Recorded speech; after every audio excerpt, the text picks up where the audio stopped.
It's like my jaw's tired, and you get through like a tiny little chunk of sugar cane, which is the equivalent of like half a teaspoon of sugar. Or you find honey, which is pretty concentrated form, but you have to get through bees to get it. You know what I'm saying? A tree. It's messy. It's sticky. Yeah. It's a little bit different. And then we came out. I always with find high that fructose corn syrup. Don't you guys find that crazy fascinating though? That how it's all been put on the earth as it is, and then now as we've manipulated and changed all this stuff, now we have all this disease and stuff. Well, the two beliefs are you have the creationism. Extremes. Yeah, you have the creationist belief, which is God put them on earth that way.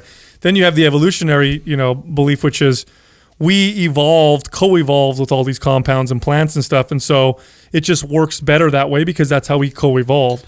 Or both, right? It's an art and a science, though, because a lot of these things that we're talking about, like, say, isolating processed sugar from sugar cane or some other sweetener, and then concentrating that, we know that produces, insulin insensitivity and oxidation with the high blood glucose in the bloodstream and all these side effects.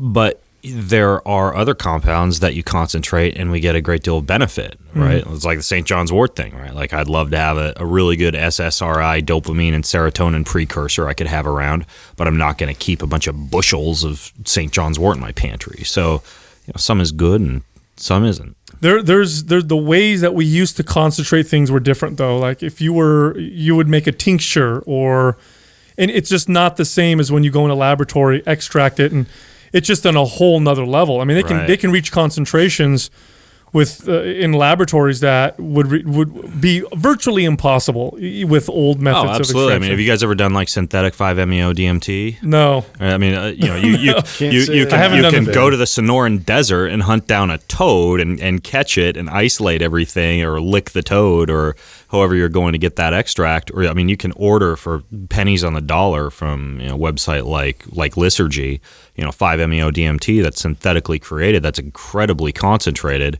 and that's essentially the same molecule. Is that it's a powerful psychedelic, right? It is. Wow. Yeah. Now, in that form, when it's synthetic and that concentrated, there's a toxicity issues, right? People can die from it lasts a really long time. Really? Yeah. There's a lot of DMT derivatives, and if you were to inhale DMT, typically the responsible way to do it, and I'm not a shaman, believe it or not.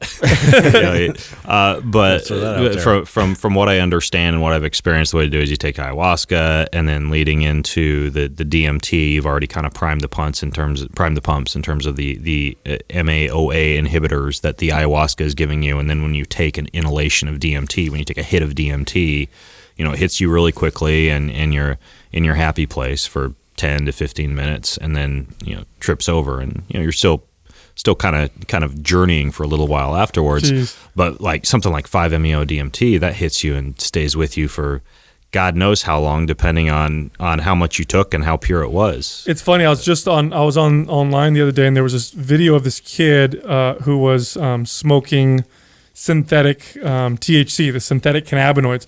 They actually sell these. They call them like spice or something like that. Mm-hmm. And this kid he took like 2 hits. He had a gravity bong, which I haven't seen in years. You've seen those, right? Mm-hmm. And he took like 2 big hits off of that thing, and he lost his mind. Like it was a scary thing to watch. Poor guy, really, really freaking out, and probably didn't end up very well. And there's been deaths associated with these synthetic cannabinoids. You try doing that with cannabis in its natural form, you can't. You can't kill yourself. You could try. I know people have tried to smoke too much. Sure. Yeah, I mean, I take CBD now. CBD is just one of my favorite molecules, and I'm not that into THC. Like I use THC maybe 2 or 3 times a week, right? But CBD, I mean, I'll sometimes take a good 50 to 60 milligrams before bed and sleep like that's actually my sleep combo is I take 50. We got to introduce you to Ned then. We just actually hooked up for a sponsorship with them. Yeah. Really like that company. Yeah, they do full spectrum hemp extracts, but because you're seeing that a lot now in the market, right? CBD's become the new thing. Thorn has a new hemp extract, and I actually have to be careful because I talk about CBD, and you guys know how it works in the podcasting industry. You talk about something and everybody comes out of the woodwork. Right. But full disclosure, I do some advising with Thorn and help them with their supplement development and And so I have, basically financial ties to Thorne as one of their affiliates and their advisors. Same thing with this other company called BioCBD out of California. I help them with their formulas. I'm an investor in their company. Here's the thing with the market now with CBD. I just read a report with these independent researchers who went and tested a lot of these hemp extracts, and what they found was many of them had very little cannabinoids at all. And what they'll say on the bottle is like pure hemp extract. Mm-hmm. Some of the companies will have some, and that's why we like Ned, was because they actually will list the concentrations of the different cannabinoids. And, and you do want a total plant extract. Although CBD is the one that we know now provides all these benefits, it actually works better when there's other cannabinoids present. And they're finding now some of these other cannabinoids are very fascinating, like CBC, cannabichromene, I think is the name, has been shown to grow new brain cells. It's actually been shown in animals. Yeah, in animals. It's very, very fascinating stuff. With some of these. So it's similar to like a psilocybin or a lion's mane or any of these other neurogenesis-based compounds. I don't know if they work in the same way, because I know that those are all tryptamine-based molecules. Mm-hmm. But they did some studies with some cats, and that's what they found. So there's no human studies. Really smart cats. No, it's really fascinating stuff. The thing about CBD that really fascinates me is, because we've only identified two cannabinoid receptors, right? The CB1 and CB2. Right. One is much more prevalent in your, the peripherally, and the other one is much more prevalent in your brain. Yes. CBD doesn't attach to either one. Right. It doesn't attach to either one of them. Allosteric modulator of those two different receptors. That's the theory, right? And I guess it helps you use your own endocannabinoids better. And this is why I like that. Here's something a lot of people aren't talking about, because cannabis is so popular now. You use a lot of cannabis or cannabinoids, or THC in particular, that really lock down and hammer onto the CB1 and CB2 receptor. Like anything, if you use a lot of it, those receptors downregulate, and because your body creates its own endocannabinoids, you could be getting your body to produce less of its own cannabinoids, and being start to create kind of this cycle where your body produces less, you have lower receptors. Now you have to use more, THC to get the same effect, or even just to keep yourself, normal. Right. CBD doesn't do that. In fact, there is some evidence to suggest that it actually may upregulate cannabinoid, the two cannabinoid receptors. So it's really, really fascinating. But I do want to, I'm very careful, because now what we're seeing in our space, especially in like the muscle building space, there's fucking CBD protein, CBD pre-workout. CBD. They're dusting on everything. See, I've gotten I actually have back home. I got a bunch of packets. I forget what company sent them to me, but it's like CBD. It's got some caffeine. It's like a pick-me-up.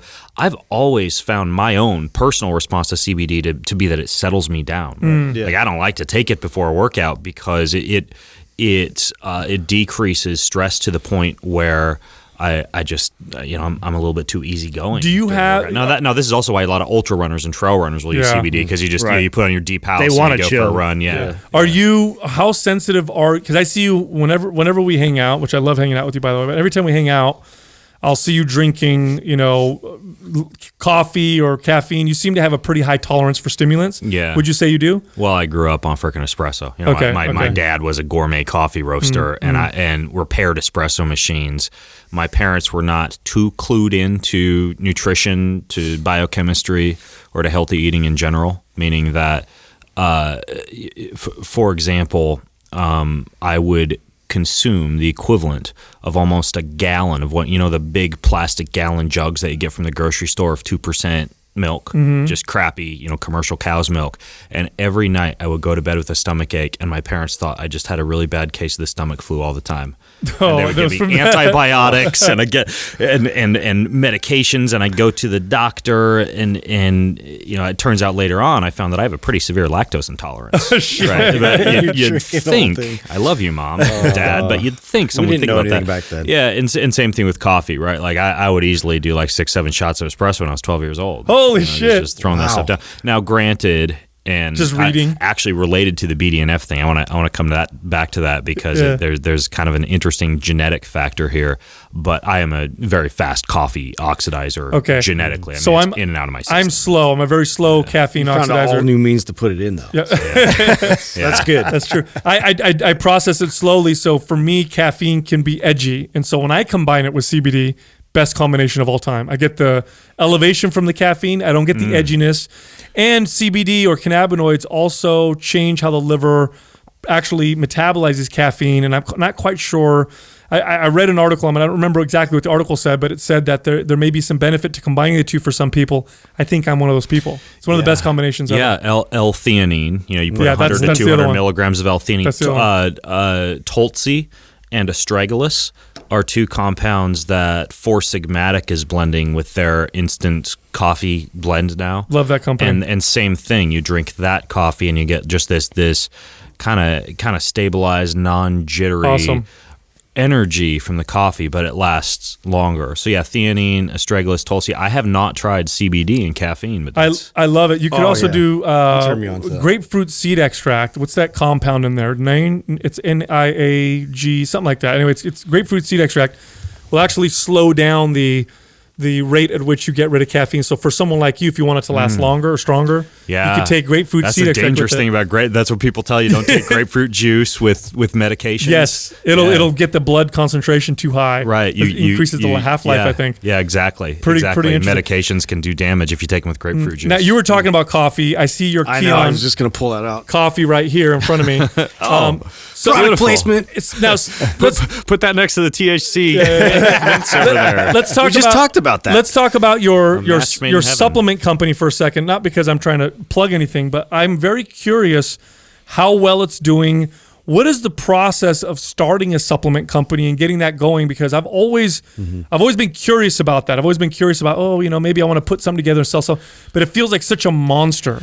Well, is it a monster? Was it just a big, massive endeavor to get going with that? I want to reply to that question, but I want to close one loop, if I may. Do it. And that's that part about BDNF, because I mentioned genetic testing. And I recently found this out, that 23andMe doesn't actually test for all the SNPs and actually tests for a pretty small amount of them. And so I got tested up in Canada, and I tested both of my twin 10-year-old boys too. And we got all of our data back, and it turns out that all three of us guys produce very low levels of endogenous BDNF. We possess a gene that makes us lower in that miracle grow for the brain. Interesting. And so now my kids are drinking lion's mane tea before school. They're doing the infrared sauna 3 times a week because sauna is another way to increase BDNF. They're not fasting because I don't think fasting is all that great for highly metabolically active kids. Wait for the social workers to show up. But I'm doing a lot more attention to fasting and some amounts of calorie restriction. What are some of the side effects or potential negatives of having low levels of endogenous BDNF? Is that increased risk of dementia? Later in life, increased risk of dementia and Alzheimer's. Earlier in life, just not having your cognitive performance as high as you would want. I mean, we found all sorts of interesting things. You're not as smart as you could be? Get the fuck out of here. Well, that'd be great. Oh, no. Oh, shit. Long term, it could come back. And I found out a few other interesting things, too. Like, none of us boys possess the gene that allows you to produce vitamin D in response to sunlight. Oh, shit. And I get a ton of sun. Even when I was an Ironman triathlete, I'd be out in the sun for like 8 hours a day. And now I take my shirt off and I go outside and, I'm in my backyard naked a lot of the time. I get a lot of sun and I love it. And obviously I'm getting all the circadian rhythm benefits and the near and far infrared benefits. But it turns out that there's a reason that despite me doing that, my vitamin D levels when I test are always like 30 to 50 max, right? And you'd expect my levels to be like at least optimal. Above 50 and 60, maybe 70. Close to 70 or 80. And so now same thing. My kids are supplementing with vitamin D. I'm taking a vitamin D, vitamin K blend. And so this thing about genetics, it's just like a fascination of mine of late because I've got this 50-page report that I'm going through that's highlighting all these things I didn't even know about my body and also my kids. Like it's kind of fun to be able to see how I can help my kids to live a better life, to be smarter or to detox better or to have higher levels of vitamin D for their bones or their teeth. Now, do you ever think to yourself, because sometimes I wonder, right? So let's say we'll use the example of the BDNF, right? You naturally have low endogenous levels of BDNF, but what if there's this genetic variance that goes along with it that we don't know to test for, where your body is adapted, or at least it knows how to use the low levels optimally, and increasing it beyond that may be detrimental. You know what I'm saying? Yeah. What if there's something like that? Because I start to get brain cells coming out my ears. Yes, you know, too smart. I you ever think about I see that? what you're saying. Yeah. I wonder. What if it would be a steep cliff? You get brilliant and then it just dives off. Would you rather that, or would you rather be like the average IQ for your entire life? Oh, man. What would be worse, being brilliant and then a steep fall off, or like an average IQ your whole life? Yeah, that's actually my concern too. And I realize I'm completely ignoring your question. I'll get to it in a second. We'll get to it. About Kion. When we were talking about the upregulation of CB1 or CB2 receptors or desensitization in response to heavy THC use, the same thing scares me when it comes to what seems to be the darling of the fitness or the health industry right now, and that's specifically like either synthetic smart drugs or psychedelics. Yeah. Right. Same thing. You get this huge flooding of the synaptic cleft with dopamine and serotonin and depending on the supplement, a lot of these ampakines like Ritalin that people are using, norepinephrine, and you see an increasing need for a lot of these neurotransmitters, increased sensitivity, a need for increasingly higher dosages. And I got on the psychedelics bandwagon for a while. Like I was doing like the every 3 days dose with psilocybin and doing like the weekly microdoses of LSD. And I'm a lot less, I guess, infatuated with those compounds now, just based on my hunch that it can create some pretty significant, specifically like a dopamine insensitivity, right? If you have an insensitivity to dopamine, that's not good, and you're not feeling good when you have sex or when you eat a chocolate bar or anything else that you might just need more and more of to feel good, that's kind of a serious issue. Yeah, I think we have a tendency, humans in general have a tendency to find something powerful and fascinating and then abuse the shit out of it. It's just what we do. And I think that's what's happening right now with a lot of these. Don't you think that's how we also naturally evolved, and we need that though? Don't you think it's necessary we have to swing the pendulum? We need survival mechanism where equilibrium is. The tribe is starving, and oh hey, there's honey in the tree. Let's eat as much honey as we can fucking shove down our gullet because who knows when we might see honey again. And now we live where you can go buy giant mason jars full of honey at Whole Foods and eat as much as you want, and all of a sudden there's kind of this ancestral backfiring mechanism. Yeah, I think that's our. So back to Kion. Okay, back to Kion. What is that? What was that like getting it started? And then I want to know, and how did you source it and all that kind of stuff. Go into detail with your decision making with it. And how well is it doing now? Because you've had it now for you went live with it how long ago? It wasn't that long ago, right? Oh, it's already been like 8 months, right? Almost a year. Yeah. I think it's coming up on almost a year.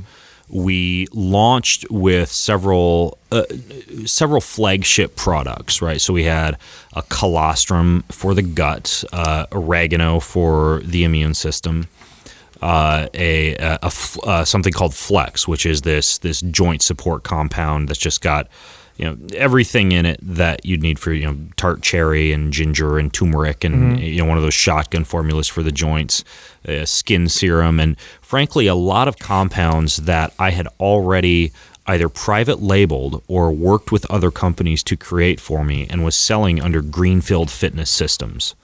Right. And a few years ago, I made the decision that rather than having my name tied to a company and having a company rely upon me as the face and name, despite me still being one of the prime kind of faces and names for Kion, I didn't necessarily want to be burdened with the idea of my entire company being dependent upon me, being dependent on a key man. That whole if I get hit by a bus type of thing. That's some serious foresight, because it takes a little bit of.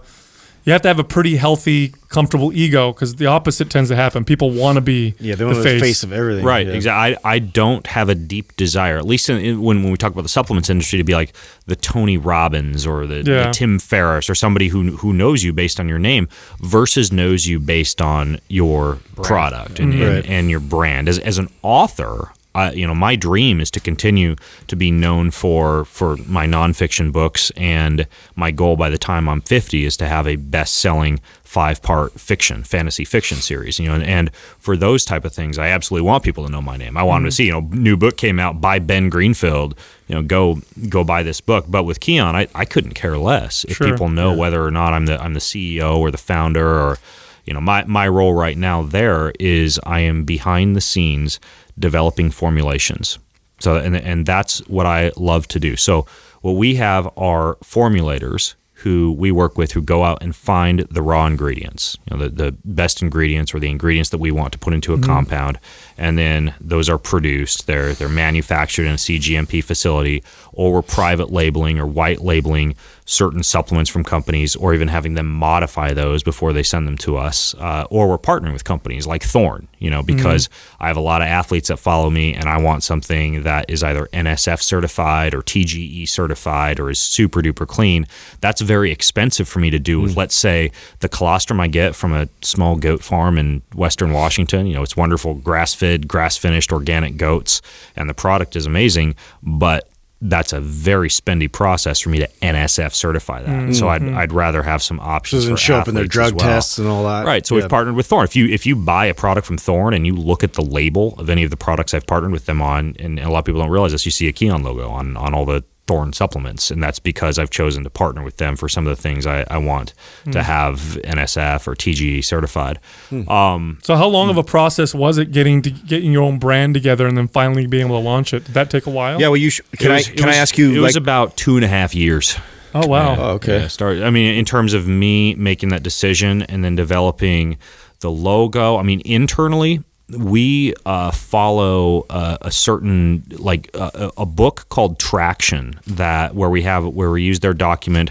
They also have a wonderful book called Rocket Fuel. EO Systems. EO Systems. We follow their entire formula for a few reasons. First, my operations manager he would be considered the executor in the whole rocket fuel type of relationship, whereas I'm the visionary, right? Like I say, I want this to happen, or hey, these are the last 8 books I read on mitochondria, and this is currently what we're in the middle of, right? I want to create a full formula that's got PQQ, D-ribose, coenzyme Q10, magnesium, full vitamin B complex. If we can afford it and if it makes sense in the supplement, if the price point is right, can we put nicotinamide riboside in there? And I go through everything that I want in the ultimate supplement. And many times I'm scratching my own itch. I'm like, I want this supplement so I can take it in the morning. There's got to be at least 1,000 other people who would use something like this. And then he goes to our team and works with the formulators, works with the manufacturers, works with our team who runs the warehousing facility in Salt Lake. And then we've got a whole marketing team now. We have a social media team. We have a customer support That's team. a monster. Yeah. And the lion's share of our team is based out of Boulder, right? So we have a brick and mortar offices in Boulder. And then we do a ton of our work on Slack is the two main apps that I use to run the team is Slack and Voxer, just because Voxer allows you to do very high bandwidth audio communication and play it at 2 to 4 times speeds. The same way, so I coach 9 people who I just help out with their health, their sleep, their heart rate variability, their diet, their training. So I still do some personal training online, and for these people they use Voxer, right? So anytime my clients talk to me, it's on Voxer. What's your most popular product, and is it something that's got a pretty good response now, or you're right now the bar? And that was we eat the shit out of those. Don't last long in here. Yeah. I keep them. So I quit buying cacao nibs. I keep the bar in the freezer, and my favorite thing is a frozen Kion bar. I'll eat that as dessert after lunch. I like to sprinkle it on top of Halo Top ice cream for like a dessert in the evening. Like you sprinkle on some cinnamon roll or some chocolate peanut butter cup or oatmeal cookie flavored Halo Top. It's bomb. No, so it's bomb. We eat it. So yeah, what I wanted to do was make a real food bar that wasn't ketogenic and that wasn't like some greasy, oily thing that you pull out of a wrapper, but that instead just tasted like real food, almost like a healthy trail mix in a bar form. Speaking of ketogenic, I have a question for you, because another big trend that we're seeing in fitness, and we called this a while ago, is exogenous ketones in everything. Everything's got ketones. And we were talking to Rob Wolf a while ago, and he posed some pretty interesting questions. And he said, we don't really know what the effects on the body are long term when you have the presence of ketones with full glycogen stores, because that doesn't really happen in nature unless you're diabetic. Oh, no. Or maybe at that level. Our ancestors ate organ meats. Liver. Liver has extremely high endogenous levels of beta-hydroxybutyrate. If you consume organ meats, a lot of times, you have, our ancestors now, is it the same? That's liver. I didn't know that. With meat, and so is that as high as like when you would supplement with like 7 grams of beta hydroxy? Is that the same? Is it? I don't know what the levels would be. Okay, but you take another scenario. You're in a fasted state. You're hunting. Your endogenous ketone levels are high. Your ancient man who's looking at your ketone P strip and your ketones. You have your breath ketone monitor out there just to make sure you're at 1 millimole or above. Because otherwise you're not going to be able to go out on your hunt, right? And then you come across a kill, an animal, and you're gonna eat a bunch of protein. You're gonna stop and get the honey out of the tree, right? And eat a bunch of honey, and automatically by shoving all those nutrients in your body, you're putting glucose on top of relatively high amounts of endogenous ketones. And I don't see that it flies in the face of an ancestral mechanism. And furthermore, when you look at something, especially like a ketone ester, and to a lesser extent a ketone salt, there's some really cool things that those things do to like the NF-kappa B pathway in terms of mitigating inflammation. They act on the mitochondrial membrane to enhance the function of the electron transport. Are you coming out with a ketone supplement, Ben? Is that what you're doing? No. It's coming hot. So one of the products that I was interested in developing, and if you guys want more of kind of like the opening the kimono on Kion, this is related to that, because I'm not going to develop this now, I don't think, was I wanted to do kind of like a ketone supplement that was a complete ketone meal, but that also included amino acids, your full vitamin complex, ketone salts, and some type of flavoring, a little bit of protein, and a little bit of MCT oil. So it'd just basically be a powder that would be everything that you'd need, like a full meal with all your vitamins and nutrients and everything in a keto form. But what I've decided to do with Kion is to quit going after all these long tail concepts and to instead provide people with what they need to almost like satisfy this whole Maslow's hierarchy of needs, or the things that I know are really big pain points for people. What would those be? Sleep, hormone balance, basics, longevity, your joints, right? We've got 5 or 6 different needs that we are creating flagship formulas for, like that longevity formula I began to describe, which, longevity is almost synonymous with mitochondrial support, right? And so that's where I'm steering Kion now, is towards formulas that allow someone to say, open their cupboard, and you've got 6 different supplements, and that's it. You're not going to the 4 corners of the planet to fill in the gaps with this and that, and a gut is another one that we're working on. Now, is this because of the market response and market research and finding that, okay, if I make this super specific, insane supplement, I'm really limiting myself to a very, very small audience. Exactly. You have to create... you were thinking too much about yourself. Exactly. Yeah. You have to create a high number of SKUs, right, and have like 100 SKUs that you're selling a pretty decent amount of, or you need to have a huge following in that one tiny specific sector that you're starting to target, like say, a ketone meal. So I instead want to have, like, my dream would be you go to Kion and there's only like 7 or 8 SKUs. That's it. Like there's not this huge shopping bag full of supplements. We've learned that lesson with our podcast, where sometimes we get really deep in the weeds because that's what we want to talk about, and because we've been doing this for so long. And then we'll do an episode that's like how to work your hamstrings in the best way possible, and just people download it and share it like crazy. Number one. Yeah. We forget about that. Totally. Yeah. I mean, elephant in the room. We were talking about a book just before this, right? And it was like, we weren't making fun of it, but we were kind of sort of laughing. Yeah, critiquing it. Oh, don't snack too much to elevate your metabolism because that's a myth, or it turns out that saturated fats might not be bad for you. And, we're kind of laughing like, oh, this is so basic. It's so element. But honestly, that's what a lot of people want to hear. Or need to hear.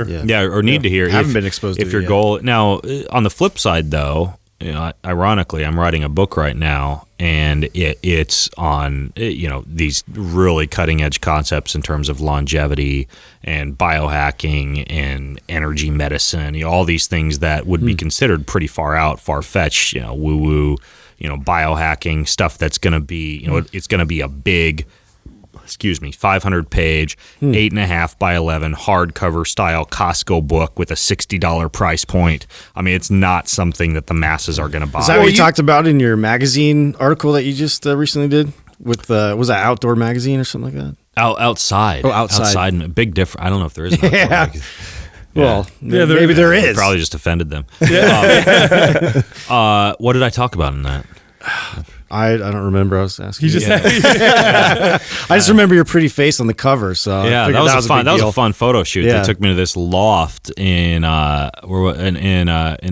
near Culver City, and they had you walk into this loft, and they literally have a whole room the size of your studio. For people listening, this is a big studio. How many? What is this? 500 square feet. Probably bigger, maybe a little bit more than that, 600 or so. I'd say. Yeah, and it's just like stacked with all these hangers with clothing, like literally $6,000 worth of clothing in this room. And then you walk into another room and there's camera equipment in another room, and they've got camera equipment set up there. I mean, they just plan this photo shoot out to the T, and they've got wardrobe and hair cutting and different lotions on your face. Damn. They go to and, dude, he was blue steeled hard. Did you guys see that? Yeah, I did. Oh, wow. Yeah, I remember saying that. I'm sure at your handsomest. And then they finished up with almost an hour of shooting in the cold tank. The front cover photo of Outside Magazine is me with my face in ice. Well, I was laying in an ice tub, and they would take a bunch of photos. I get up, I dry myself off. They're like, okay, round 2, we need to do some different photos, different angle. They gotta quit shooting and go through all the photos to see if they've got the shadows and the angle and the clarity that they want. They throw you back in the ice tub. And it was quite the process. Wow, and it was real ice. Sounds like torture. It was a real ass ice tub full of ice. So you had fake ice? Yeah. For that? Well, I mean, they do fake weights for and then they put dry ice in it too, so that you get the smoke kind of coming out. Oh wow, yeah, that's clever. Yeah. That's nice. I don't want to leave the Kion talk, because I actually, how much of the backside will you share? I mean, you've already alluded to using EOS, but what about will you share with us kind of how much it takes to even start something that big? How much capital did you need, and partnerships and runway time to actually turn it into where it's green? And is it green yet? And I just took on $100K from a friend of mine. I invest in a lot of different health and fitness companies. Like I mentioned, that CBD company. I've invested in some bone broth companies. My portfolio is kind of growing in terms of fitness and nutrition and supplement companies, and I have an LLC that I co-run with another guy who's my investment partner, and he's got more cash than I do. So a lot of times in some of these investments, he'll bring cash to the table, and I'll bring more of my influencer and affiliate status to the table. And usually I'll put in for an investment 10 to 20K. And so we partner up, we invest in a company, and then I do my best to ensure that company really does a good job. I do advising for the company to make sure that the CEO is getting their questions answered, or I'm able to help them fill in holes in the market, stuff like that. Yeah. But this guy who I run this with, he wanted to invest in Kion, and he's also on the board of Kion. I've got 5 people on the board of Kion who are, they're smart and savvy in the business world. They've built big companies. They're savvy at raising money, those type of things. So 100,000 is how much I've taken on, but that was just in the past few months, and that was primarily for the bar. The bar was just so popular. We had to get more bars in stock, and just didn't have the amount of cash flow necessary to buy enough raw ingredients and product to actually make that happen. So that's all that we've taken on. Everything else I personally financed. I mean, I literally financed everything myself. And are you in the green? Are you still working back to be even for how much you've invested in it?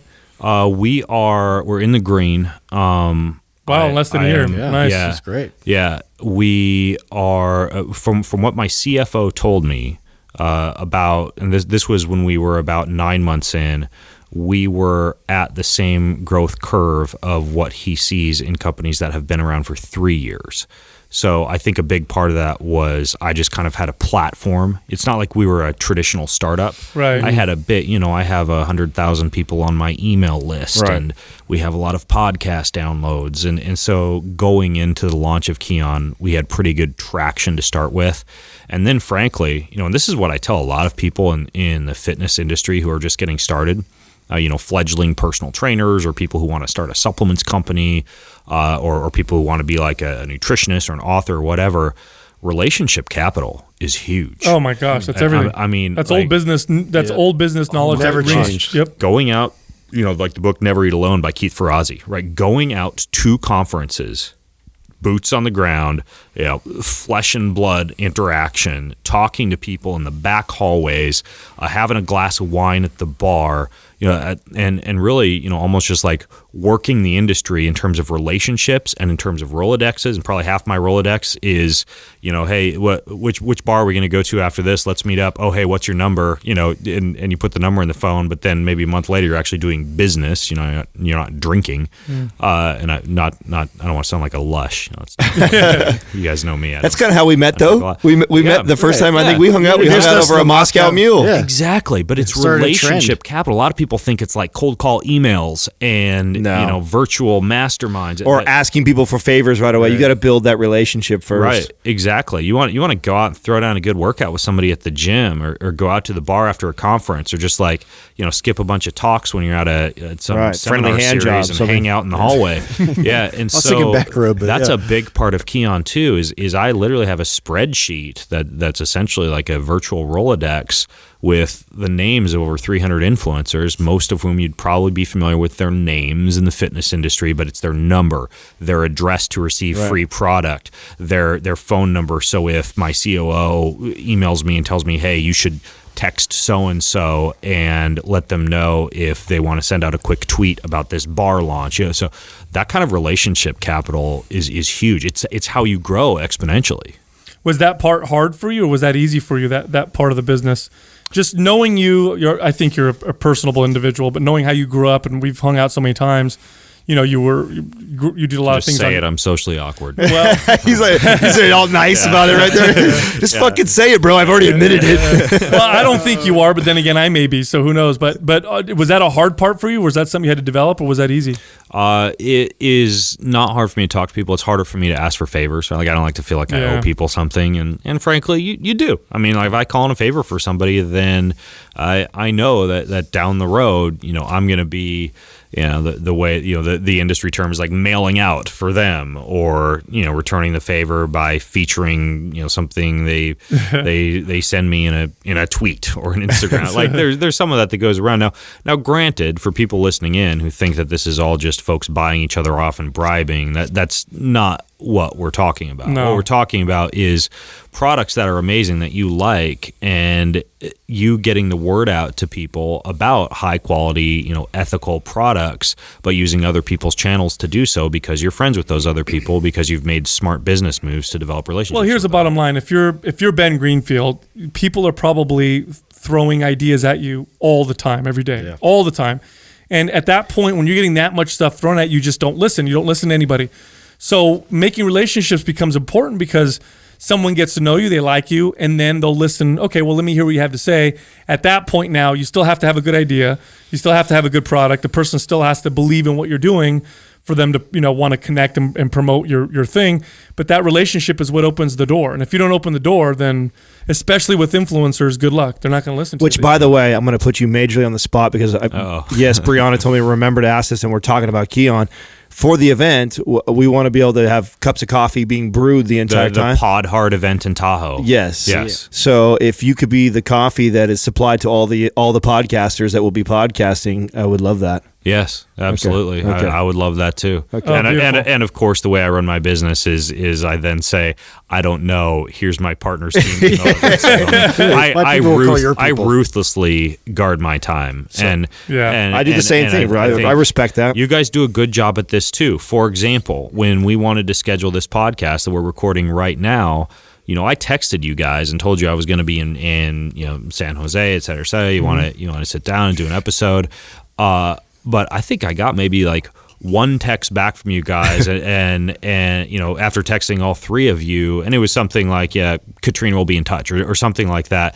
And then I pretty much don't hear anything for a while. But then I do the same thing on my end, right? So I have an assistant, I have an executive assistant named Penny on my end, and she just sends me the Excel spreadsheet 2 days before I fly out, and I look at it and it's like, oh, okay, I have a podcast with Mind Pump on Friday at 2:30, and honestly, some people think that that would be stressful to kind of like be in the dark about what's going on behind the scenes with your less stressful with your own schedule. But oh my gosh, like even having something as simple as a virtual assistant in the Philippines, which was the first. I put a Craigslist on Manila, Philippines Craigslist ad back when I was trying to write and create my first ever triathlon product, right? And I needed this Excel spreadsheet created for How old are you? How old are you? This would have been 10 years ago, so I was 27, and I wanted a list of all the different triathlon clubs and triathlon coaches in the USA, along with the email addresses and phone numbers, so that I could email them and offer them affiliate percentages of any sales that they generated from the triathlon training product that I created. But I knew that would be incredibly laborious for me, and I'm trying to write out these workouts and training plans and periodize everything. I'm trying to do what I do best, right? And what I do best is not research people's contact information and then like one by one insert the first name and send out the email to them and all. So I hired this. Your time's better spent in their places. Right. I hired this gal from the Philippines to do it, and since then, over the past 10 years, I've rinsed, washed, and repeated based on Gary Keller's book, which you can get for free on Amazon. One thing. You want to crush it at your one thing. That's right. And if there's any one thing that you also want to crush it at that you're not good at, you find an amazing person, you hire them, you add them to your team, and you have them crush at their one thing, and you rinse, wash, and repeat that. And I mean, that's how I've built my entire company. To your point of the relationships, I mean, we have somebody. I saw this opportunity in the podcast space when we first really started taking on sponsors, because we're just now starting to see this flux of companies that are coming into the podcast space and starting, like, big companies dropping money now on podcasts, and they really don't understand how it works. No one has any really good systems back and forth. So we actually have a position. This is what Rachel does for our company, and that's all she does is manage these relationships, and we're making it so much easier for the sponsors. And on top of that, she's coached by us or by me to touch all these sponsorships on a regular basis to let them know what's going on with their company, and making sure that anything that they need, or if they are rolling out something new with their business, that we're being informed so that we can communicate it. And I just didn't see a lot of people doing that. And because of that, we're like one of the highest performing podcasts for every one of our sponsors, because we go that extra mile. And so that really pays off, that understanding how important that relationship is in all aspects of the business. Amazing. What you need to do next, though, is get like ass cheek implants and start your own separate Instagram account where it's pretty much you with the featured sponsored products. In a bikini by the edge of the pool. That's Justin. So I guess if you're a guy, it can be Justin doesn't need the implants. Calf implants. People don't realize how much those Instagram girls make. Like, just feature a product. I mean, I think they're doing like 5 to 10K. We paid one of them one time. Yeah. You know what, though? They have to have so many to make that much money. Because they don't have that big of an influence. And it's not a sustainable business model. And I tell people this all the time. Like, if you're chasing likes and followers in hopes that you're going to build a business, and you're chasing that so hard, you don't even really have a great product, or you're not providing them a lot of value to someone's life. Even if you do cash out because you get to 2 million and then you start flipping t-shirts or 20% commission on supplements. And then the question becomes, what are you going to be proud of? Right. And so Ryan Holiday, author of Ego is the Enemy, he has this other book he followed it up with, and now I'm embarrassed. Obstacle is the Way. Yeah. No, not Obstacle is the Way. Another book about writing a really good book, like writing your classic, writing your masterpiece, writing something you would be proud of. I forget it. Maybe it must be his newest one. Then is that his newest one? It's a Ryan Holiday. Maybe it's a Ryan Holiday article, but I could have sworn it's an actual book. Because I was only familiar with Obstacles Way and Ego is the Enemy. Yeah, we'll find out. Stephen Pressfield has some very similar ideas, in his books, like the War of Art, about creating a masterpiece, something you're going to be really proud of. For me, this is my 100% focus on this book I'm working on right now. I've turned down publishers, I've turned down agents, people who want to get this thing to big New York publishing houses, because I know that the kind of huge, life-changing, last book you'll ever need for health kind of book that I want to write is something that, you know, like I mentioned earlier, it's not going to be like that popular book that's going to be potentially something you see in airport bookstores. But I want to create something not only with Kion, but also with my books that I can stand by and be very proud of. And if you build your entire business around some Instagram account where you're featuring products and getting paid $5K for, you know, whatever, it's difficult to be proud of that as a life-changing business. And B, what are you going to do when you're, 70 years old and wrinkled?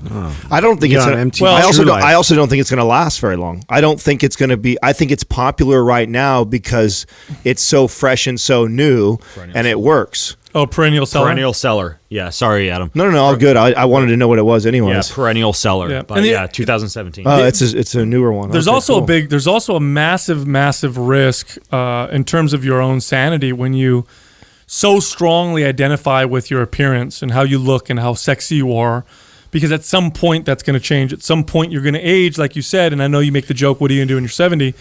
Here's all the evidence you need. Look at all these celebrities who are reaching their 40s, 50s, and 60s, the amount of plastic surgery and the Botox and the drug abuse and things that start to happen because you identify so strongly with your appearance and people love you for it, but then it goes away, and then what?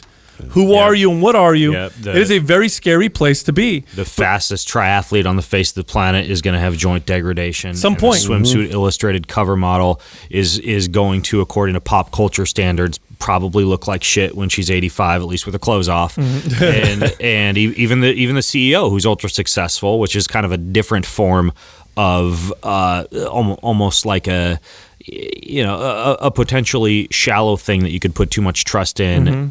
Eventually that money's going to be gone and they're going to be laying on their deathbed, or that money isn't going to be as important. And so I think even deeper than this, even deeper than building a business, is just you yourself, right? Building you rather than just focusing on the body or just focusing on biohacking the brain, actually focusing now in defense of people, in defense of people though that haven't reached the level of success that you're at right now. Much of them are in a different state right now where it's survival still to make a level of income just to get by in this world and to make it and to be able to eat and do whatever they need to do. Like, right. But you see very few people on their deathbed saying, I wish I'd made more money. Of course, I wish I'd spent more time on my business. They never say I wish that. I'd had more time with family. I wish I had slowed down to smell the roses. I wish I had, you hear people talking about like meditation and visualization, all these things that we never remember to do until we slow down. And those are the things that you regret not doing later on in life. And those are all the spiritual practices, right? What are the spiritual practices?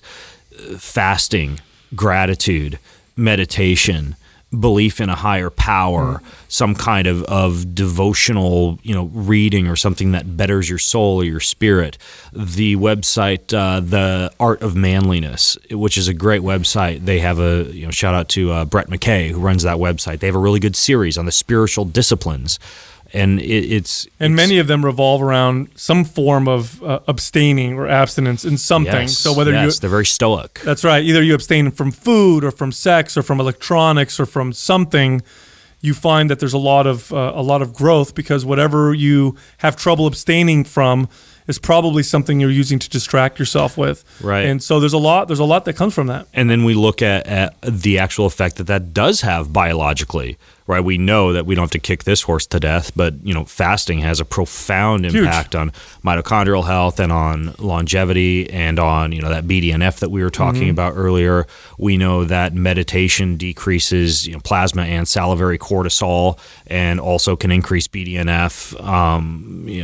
A gratitude practice lowers blood pressure and reduces hospital visits. I mean, it's amazing how much of this stuff has biological crossover for people who actually are still mostly interested in their body and their health, and maybe aren't even that interested in their spirits. It's that funny. Stuff still has an impact. I was talking to somebody who I know who's in the fitness space, very much into fitness, understands abstaining from certain foods to maintain their health and fitness and all that stuff. But then they also have this opposite belief that, or what seems to be, what in my view, opposite, where, I'm here to enjoy things, so I'm just going to sleep with as many people as I can, and I'm going to do all these different things. And it was funny to me that they didn't see that they were opposing. So I told them, I said, I think you might find more meaning if you abstain from so much of that. And he's like, no, we're supposed to be here to enjoy things, and we're monkeys, we're pleasure monkeys, also whatever. And I said, listen, it's no different. I said, it's no different than why you abstain from processed food. You do that because you notice it's better for your health. And you obviously get more benefit, worth more than the immediate pleasure of eating the hyper-palatable food. It's delayed gratification. And we talked about this a little bit on our last episode. We did. The whole Chris Ryan sex at dawn thing. Yeah. And I mean, it is fucking hard to do that. I walked through the lobby of Rosewood Sandhill last night. Thursday night, a bunch of rich stockbrokers hanging out in there. Beautiful women everywhere, right? And I'm walking through after dinner at 8:30. And I'm gorgeous. I'm dressed to the nines. And you're gorgeous. I've got my. I can see it right now. I've got my cologne on. My hair is slicked back. I'm not wearing my blue light blocking glasses. Maybe your Felix Grace. I could have walked out within about 10 minutes with one or two beautiful women on my arms. And when I'm in that situation, I'm walking through that lobby. It is fucking hard for me. And I have to remind myself that what I have decided, the option that I have chosen, is to build an amazing family, to raise two young boys who are going to grow up to make this world a better place, to have a legacy that I create that I know could get really fucked up if I'm sleeping around and if I've got, jealousy and Sure. my wife is all of a sudden embittered and feels belittled and betrayed. Like, there's a ton that you throw out the window for that temporary pleasure, and it feels good. Don't get me wrong. I mean, that kind of shit is a lot of fun. But to bring this down to even more, just like more specific terms for people, I have a book on my bedstand, and it's amazing, and it's one of the most incredible ways for me to continually remind myself about the importance and the magic of love and legacy and fidelity. And it's this book that is it's thick. It's like 500 pages long. It's all the love letters between Winston Churchill and his wife. Oh, wow. They wrote themselves letters almost every day, and Winston traveled a ton, and his wife was really busy too, and they didn't see each other a lot, and they were on the road a lot, like the modern traveling salesman kind of thing, except he was a politician, an orator, and a warrior. And he would write these beautiful love letters to his wife, and she would write letters back. And you see pictures of them holding hands. Power couple, changed the world. Amazing legacy, amazing family and children that they created, but they were true to each other, right? And for me to just be at home, and sometimes I'll thumb through that book before I head off on a trip where I know I'm gonna have beautiful women thrown at me, and I'm gonna be in that situation where all of a sudden that temporary gratification seems super, super interesting and really fun compared to leaving legacy and love. Right. And I think a lot of people, they think the only consequences that occur from, and we're focusing on, sleeping around, but this is for anything. This is for anything in life that becomes excessive. We think that, some people may think, the consequences are my wife is going to find out and I'm going to get divorced, therefore I'm not going to do this. That's not the only consequence. Even if you didn't have those kinds of consequences, there is a lot of growth that comes from understanding how to abstain from, indulging in all these types of senses. It's what makes us human. It's why we're not animals. Right. And we talk about the gift of consciousness. Well, part of the gift of consciousness is knowing, to not do those things, or at least knowing that there's benefit to not doing those things. And like fasting, there's this, I'll use the word spiritual for lack of a better term. There's a lot of return from that kind of stuff. It doesn't make it easy. In fact, the fact that it's hard is one of the reasons why you get so much out of it. Because if it was easy, then it probably wouldn't get much out of it. Which we have. I mean, sorry, one quick thing. In terms of what our friend Aubrey Marcus, who would disagree with about 99% of what I just said, says about food, though, it's temporary mouth pleasure, right? Yeah. You're getting temporary mouth pleasure, but the long term is, a whole bunch of ATP available to the mitochondria, so you get free radical leakage and, increased longevity and oxidation and all these things that come along with, punishing the pint of Ben and Jerry's, not Halo Top. But, sorry, I interrupted you. No, I already forgot my thought because now you got me thinking about how Aubrey would disagree with half of what we're saying right now. Well, I think I have something I want to ask you that was more related to. I know that a lot of your morals probably come back from the Bible, right? I believe that it sounds like a lot of what you talk about, and I'm really curious with someone of your level of intelligence, when you learn something new about science, do you tend to go backtrack it into the Bible, or do you read something in the Bible and then try and look for scientific stuff to support some of the lessons in it? That's tricky. I mean, I'll give you an example, and it might not be a great example, but I'm going to give it. You see, one of the very first things created in the Bible was light, right? Like light is a big one. Light is super important. It was like it wasn't trees that were made first. It wasn't like dirt that was made first. It wasn't even a human being that was made first. It was light. Right. And then we turn around and we look at the human body, and we've always thought that the primary way with which cells communicate is neurotransmitters or hormones or the propagation of neurotransmission across the myelin sheaths. And it turns out that the primary way with which cells communicate is biophotonic signaling. Right. We are literally light machines.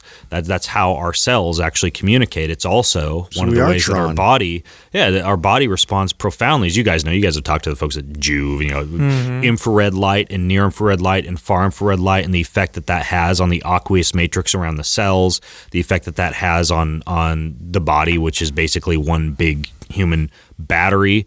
Well, when I see that type of signaling, then I look at the Bible and I see like one of the first things made was light.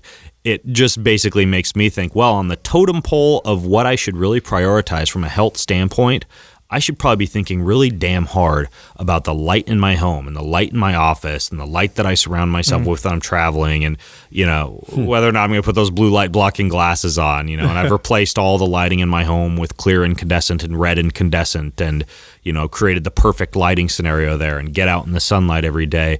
I realize that doesn't directly answer your question, but in many cases I'll find something interesting and then almost like wonder in the Bible whether that's backed up. Then there's the nutrition piece too, where like there's a reason I'm not paleo. You look at the Bible, there's like honey and milk and bread and all these things that are either vilified in our modern dogmatic, calorie restriction, no fructose, type of environment, things that are kicked under the bus. But we see these type of things in the Bible, right? Like when you're rich and you're wealthy and you're crushing it in life and you're spiritually sound in the Bible, you're surrounded by honey and bread and milk and dancing virgins, everything else.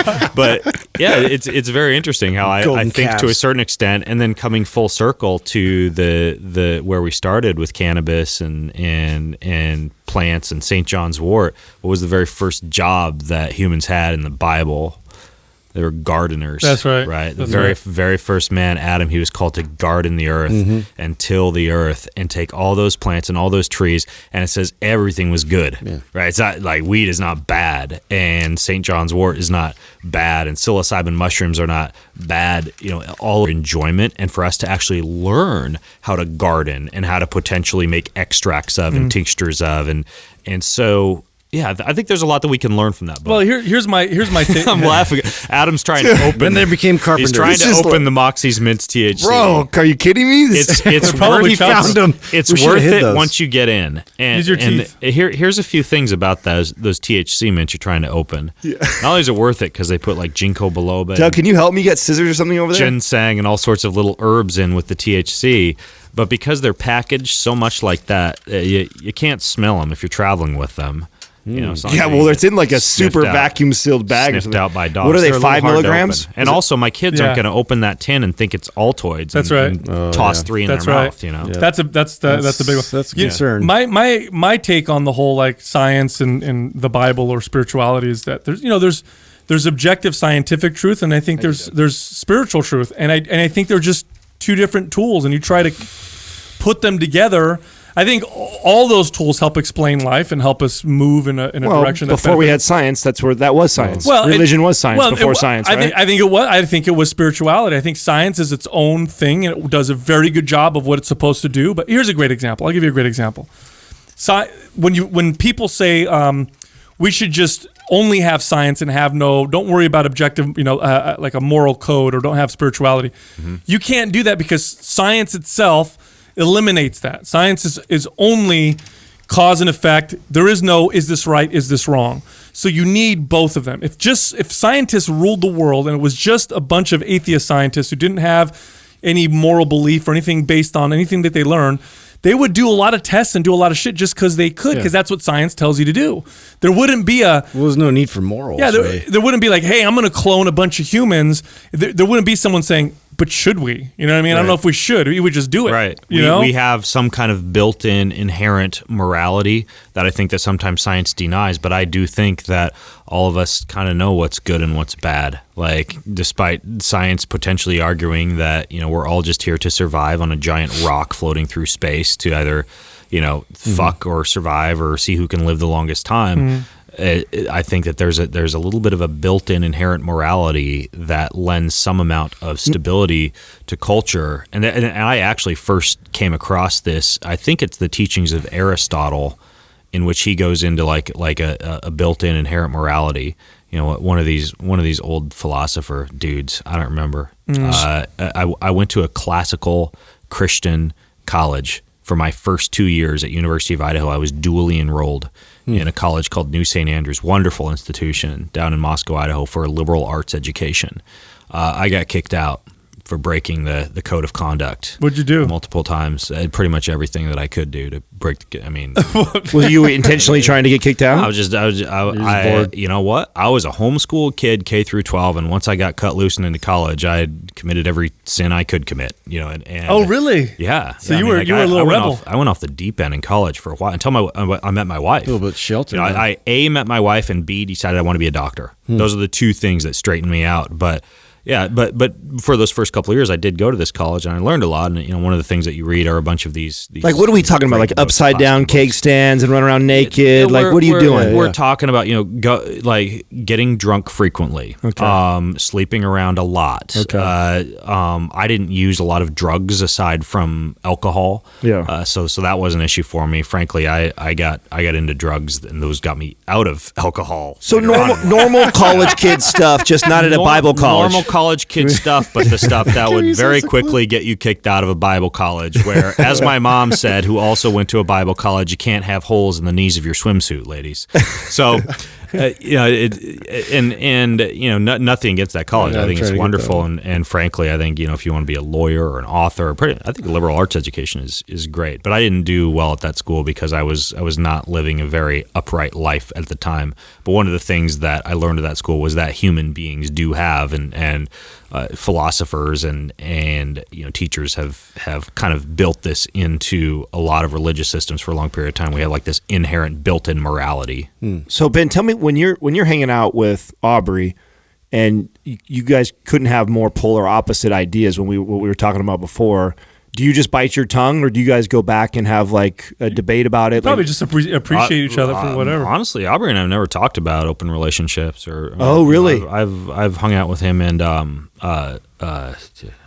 Whitney several times. Sorry, Whitney. Yeah. Hung out with him and Whitney, a lot. We've gone hunting for a week together. In Hawaii, you were together. Been down in Texas multiple times. Yeah, and we've got another hunting trip coming up with a group of us. Again down in Hawaii, and we hang out a lot. But it's never something we've really even talked about. I mean, maybe part of it is it's pretty obvious with me as a father and extroverted as a devoted husband, that it's just kind of not really something that is on the table for me. But no, we've never really had a discussion. It's probably like a mutual respect. I know, kind of a boring answer, but we've never really talked. No, I was just curious. We tried it once. I actually figured that it would come up. I imagine that because you have done multiple trips, right. I thought for sure you'd be put in opportunities like that and maybe have to have a discussion. You never know. Like, I thought for sure you guys have at least discussed it. Like parties we weren't invited to, those kinds of things. Never. Did we not invite you to a party? No. That's just you, messing. these crazy parties. Yeah. That's all. So you when you did text us that you'd be in the area, it's because you have clients that you travel to and work with, and these are, I guess, executives, like, people who really want to work with Ben Greenfield. What kinds of things do people hire you for? Because I can assume, and you don't have to say anything on air, but I'm assuming you don't cost what a personal trainer would charge. You probably a very, very high fee, especially because you're flying from Washington to San Jose to work with someone or wherever. What are they hiring you for exactly? Yeah, you just doing squats for an hour? I know that's not. I usually learn how to make scrambled eggs. That's a big one because you need your protein for breakfast. Yeah. Do a lot of bench pressing, work on the chesticles. It's sometimes a bench pressing form, and then how to sit in a sauna properly, proper sauna culture. Bad liar. And sauna posture. Yeah. No, typically there are, especially among wealthy, high achieving, hard charging executives, some pretty serious built-in issues with specifically sleep, how to exercise and keep yourself in shape for things like golf or tennis without actually stripping away time for your business or in some cases your family or other hobbies. Alcohol mitigate, like how do I go out to all these dinners and meetings and mitigate the damaging effects that alcohol might have, and a lot of times folks will just want to pick my brain about what I do in those type of scenarios. Blood and biowork or biomarker interpretation is a big one. A lot of these folks are willing to or have already paid the money for a complete blood panel, gut panel, some type of urinary hormone analysis, salivary genetic analysis, telomere evaluation, and they've already either started down the self-quantification road or are very interested in it, and they want somebody other than their kind of like ho-hum Western medical trained physician who's going to tell them, your cholesterol's high, get on a statin, to actually go through their blood work and their biomarkers with them and not only help them interpret those, but help them set up a customized diet and a supplement plan. So what I do for all these clients is I sit down every week to every 2 weeks, typically on a Saturday, and I write out every workout they're going to be doing. They upload their travel, they upload where they're flying and when. I program out everything they're supposed to be doing from an exercise standpoint. They pay me a monthly fee to do that. They all have an Instagram account that's a private Instagram account that they share with me where they take photographs of everything that they eat. And same thing, on the weekends I go through all their food, I leave comments, I adjust anything that needs to be adjusted. I have a meal plan that I deliver to them. That's not... it's not a very strict meal plan. It's basically like, okay, so it's probably made to optimize what they need. Your blood, your body. Here are your breakfast options. Here are your lunch options. Here are your dinner options for home, for travel. A lot of them have chefs. A lot of them have nutritionists. So these are the type of things that they share with their chef or their nutritionist, so that they can be eating according to their genetics, their blood, their biomarkers, etc. And then most of them either wear something like the Oura Ring or use some other self-quantification device. Some of them use an Apple Watch. Most of the time I go through air, light, water, electricity. If I'm visiting their home, we do a full walkthrough of their home environment. And by the time we've done that, most of them aren't using these Wi-Fi enabled self-quantification devices like the Apple Watch, but some of them still have some of these older devices.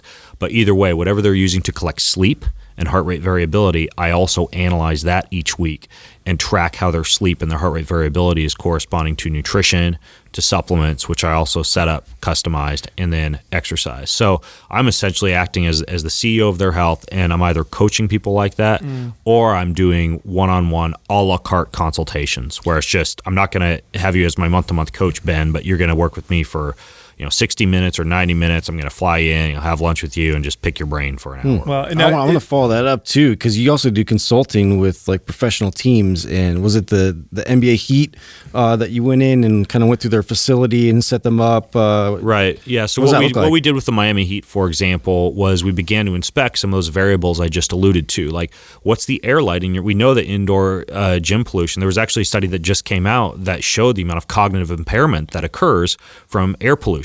How much? What did it say? Do you remember? It's significant. Really? I don't know the percentages, but it's significant. And so we've got these HEPA air filters, these molecule air filters set up in different corners of the gym. Same thing with light, right? Like we're going with a more biologically friendly light. Frankly, incandescent lighting and these old school clear incandescent bulbs are not an option for a facility like that. But there's a company called Walla that does more of like a biologically friendly LED, very similar to lighting science. And even though LED creates a lot of flicker, which can be disruptive to the retina and can deleteriously affect circadian rhythm, if the lighting is pretty high off the ground, you know, like your guys' studio is a pretty high ceiling. We're not talking about like a bedside lamp that's right in your face. LED is not as big of an issue. It's kind of like a Wi-Fi router, right? Like the damage that it causes really is exponentially decreased based on your distance from the router. So the worst place on the planet to have your router is in your bedroom. Or for a team like that, we don't want Wi-Fi routers in the gym. Same thing with the water, right? Like we get rid of the water fountain where they're getting whatever, you know, fluoride and chlorine that the Miami municipal water has in it. And instead they're drinking, what they're doing at their facility is hydrogen-rich water, which is a pretty potent anti-inflammatory and antioxidant water. You can go to the Molecular Hydrogen Foundation, look at some of the research on that.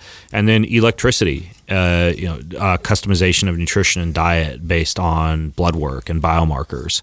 So a lot of the things that go above there are a lot of strength conditioning coaches out there who are miles ahead of me as far as their knowledge of movement. It's fascinating to see what's happening and modern high-speed video. You know, I used to run a physiology lab and a biomechanics lab where we'd surround triathletes running on a treadmill or riding their bike with high-speed video cameras and do a gait analysis or a bike fit. But now, I mean, you freaking step into a pod and you do a squat and then you do an overhead press, and rather than a trainer putting you through an FMS, like the actual machine is doing it. Oh, wow. I mean, some of this technology, like awesome. you know, there's stuff at facilities like this I was unaware that even existed. Wow. But what I'm doing is going in and looking at all those little variables that are going to affect a player's You're like an interpreter long-term now career, health career, et cetera, and attempting to make those tiny micro adjustments that take a team from good to great or take a player's career from 10 years to 12 years. How did that relationship happen?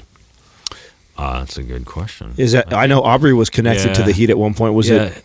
I don't I think their coach listens to my podcast. This happens a lot. Someone listens to your podcast and then they try to get a hold of you. Sure. And sometimes I'll get texts. I don't even know how somebody got my number. And you know, there's some texts I've gotten where I'm just like, you kidding me? Is this a joke? And you know, a lot of times they've discovered your podcast and they're getting a hold of you and asking you something. Or do you find that these opening executives, a support ticket on your website? Do you find that these executives and stuff you work with hire you because they want to perform better to outcompete their competition, or are they hiring you because they're having health problems and issues? Like, is it a phone call like, no, it's because they can't get an erection, they can't sleep, and they feel like crap after these multiple wine fueled dinners, and they travel to Tokyo or to Miami to do business, and they feel like shit during all their meetings during the day because they're jet lagged and they don't know what to do to manage jet lag, and they fly home and they feel like shit when they're with their family because again they're jet lagged coming back to the West Coast. All those pain points, like frankly, I mean, as simple as this sounds, I just want to feel good. You know. Let's talk about some of the stuff that you're really well known for, which is figuring out how to mitigate the negative effects of things that may happen when you're, let's say, traveling, for example. What's a great strategy to mitigate jet lag? If I'm a business person, I travel and I want to reduce the amount of time my body takes to get used to a new time zone or whatever, what are some strategies that I can do? The circadian rhythm, our natural 24-hour biological clock, responds to 3 primary circadian cues: light, movement, and food. All right, so those are the 3 lowest hanging fruits when it comes to keeping your body on a regular clock when you travel. So what does this mean? It means that you get exposed to the natural light in whatever the place is that you've traveled to on that clock as quickly as possible. Okay. Meaning, so if the sun's up, be in the light. If it's not, that when you step off that plane, if it's night, you've got not your blue light blocking glasses, but your really like your red amber glasses, like from Raw or from True Dark or from one of these companies that does a really good blue light blocking glass. You walk into your hotel room and you pull out like these LED light blocking stickers and you put them over the TV and the router and anything else that's blinking like Christmas lights in the hotel room. And then as soon as it's light, light where you happen to be, you get yourself into as much sunlight as possible. And if you can't step outside of your hotel room and get out in the morning sunshine or go for a quick walk to make your morning calls, whatever, when you're on the West Coast back to the East Coast, whatever the scenario is, you get as much sunlight as possible. And if you can't get outside because you wake up at 7 a.m. and you got to go straight into that 7:30 or 8 a.m. meeting, you've got the human charger, in your ears, and you've got something like the retimer glasses on your eyes, and you're using the light as much as possible to re-regulate your circadian rhythm, and you're doing the same thing when you come back home. So light's one. Food is another. The more you eat on an airplane, the more out of whack your circadian rhythm is going to be. You should fast? Well, on the airplane, we talk about ketone esters, really potent anti-inflammatory. The NF-kappa B pathway is one of the inflammatory pathways that tends to be most affected by flight, by being off and away from the planet Earth and all the oxidation, solar radiation, etc. Two of the best ways to affect that type of inflammation are ketosis and or ketone esters, meaning that it's best to fast or eat minimally when you travel, and then sulfur-rich antioxidants. So having a lot of your first meal when you get to where you're going, when you are going to eat, which I'll get to in a second, is cruciferous vegetables, broccoli, cauliflower. If you don't have SIBO or something like that, you can handle garlic, onions, a lot of these sulfurous vegetables or sulfur-based antioxidants, and ketone esters act similarly. So that would be the next thing is you want to be sure you're not stuffing face on the airplane. And what I do is typically I'll have like some algae, like some of these little spirulina or chlorella tablets. This would be for a longer flight, right now for like a 2-hour gig, but like overseas. Sure. Something that's a relatively slow release fuel, like macadamia nuts, a liquid or a powder-based ketone ester, like one of the Keto Prime meal packets or one of the human little bottles of ketone ester, something that's going to keep ketones elevated, and then a lot of gum, a lot of stevia, a lot of these little effervescent electrolyte tablets, things I can put into water to kind of keep my appetite satiated. So fasting when you travel, and then when you get to where you're going, whatever time you get there, you wait until that place's first regular meal time to eat. Because it tells your body it's time to get up when you start. If my flight lands in Tokyo at 10 a.m., I might be just ready to chew my arm off from having eaten very little on that 9-hour flight, Seattle to Tokyo, but I'm still going to wait until about 12:30 to eat in Tokyo, so I get on that regular meal time. Oh, so you wait for breakfast, lunch, or dinner. Yeah, you wait for breakfast. Same thing. If you land at 2 a.m., you get into your hotel room and you're starved, and you open that mini bar and there's a dark chocolate and the nuts, you go to, you take your CBD, and I take a lot of melatonin when I travel as well, because that's a really good way to reset the circadian rhythm. It is also an anti-inflammatory, a really good anti-inflammatory. You go to bed, and then you don't fast. You don't skip breakfast. A lot of people on this intermittent fasting bandwagon, when they travel, like it screws up your circadian rhythm to skip breakfast. So one of the things I'll do is I'll actually go out of my way to eat a nice, big, good breakfast, especially when I travel internationally, to realign that circadian rhythm. And then the last one is movement, right? So regularly timed movement.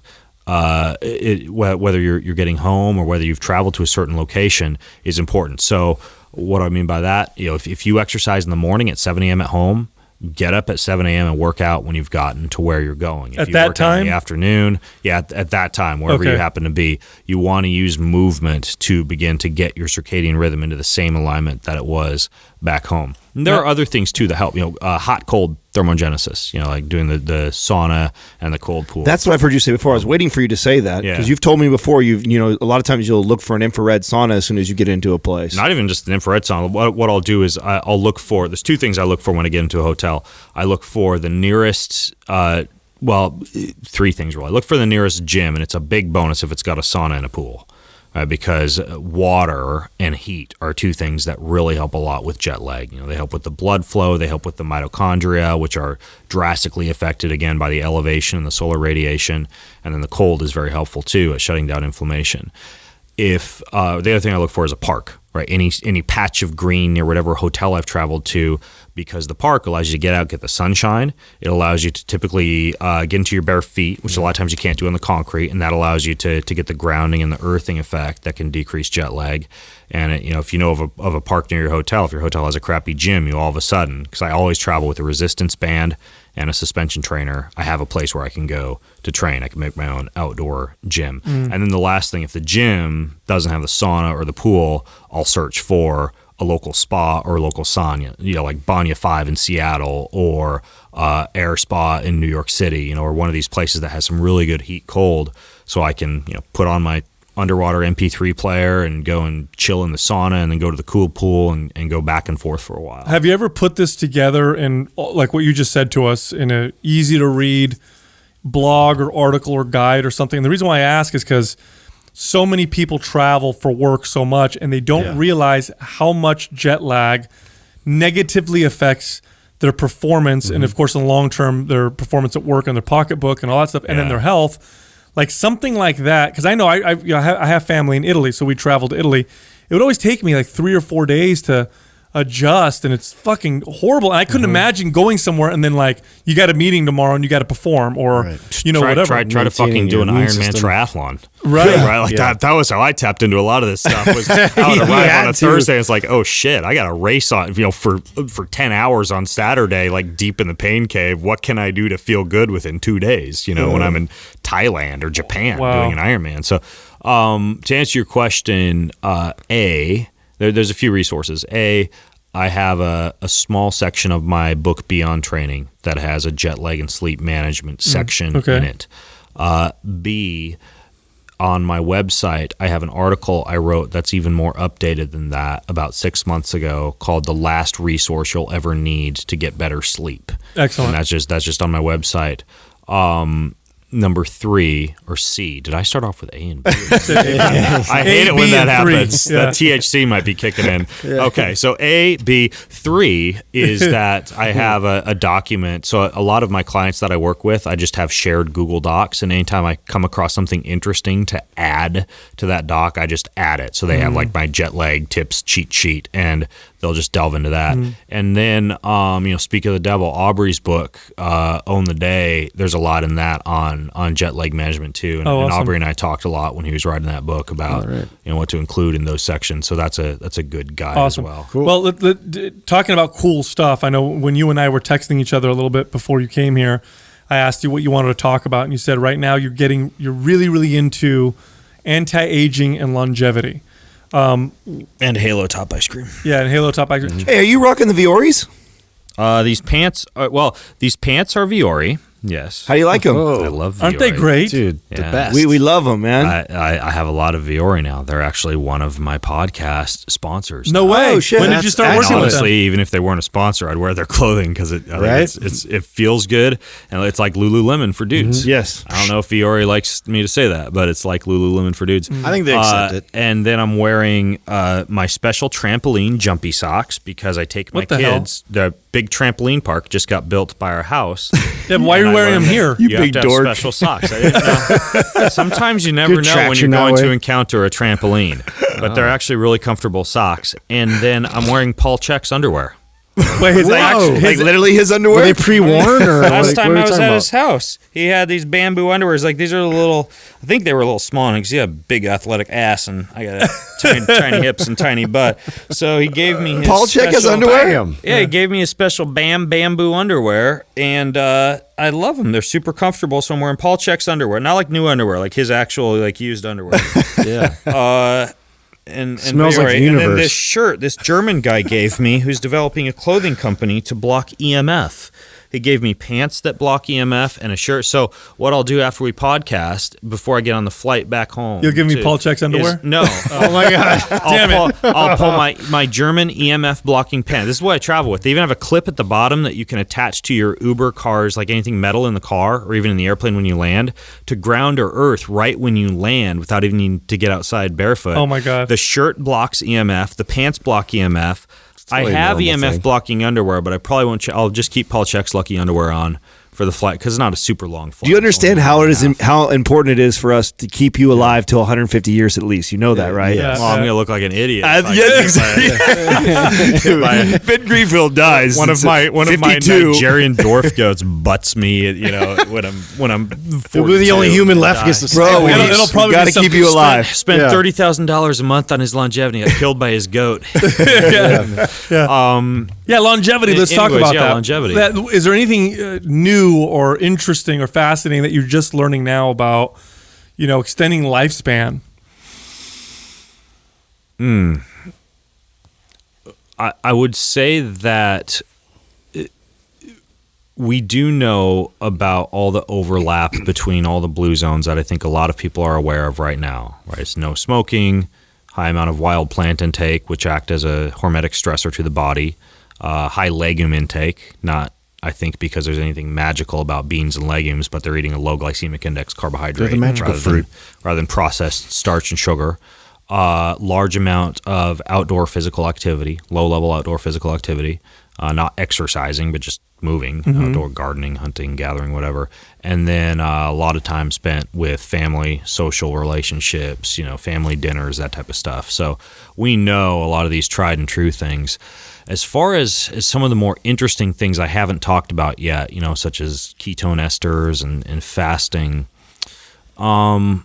there are calorie restriction mimetics that are very interesting. That's interesting. That trigger the same type of pathways that so the way that it works, like resveratrol. Resveratrol is one. Yeah. Rhodiola is another. Astragalus may possibly act. There's this company making this thing called TA65, which may act as a calorie restriction mimetic, but it may also be acting as just like a mitochondrial support compound. So they stimulate cell program death and cell autophagy, or? No, the way that it works is so when you look at cold thermogenesis, very simple example, we know that cold thermogenesis upregulates something called uncoupling proteins.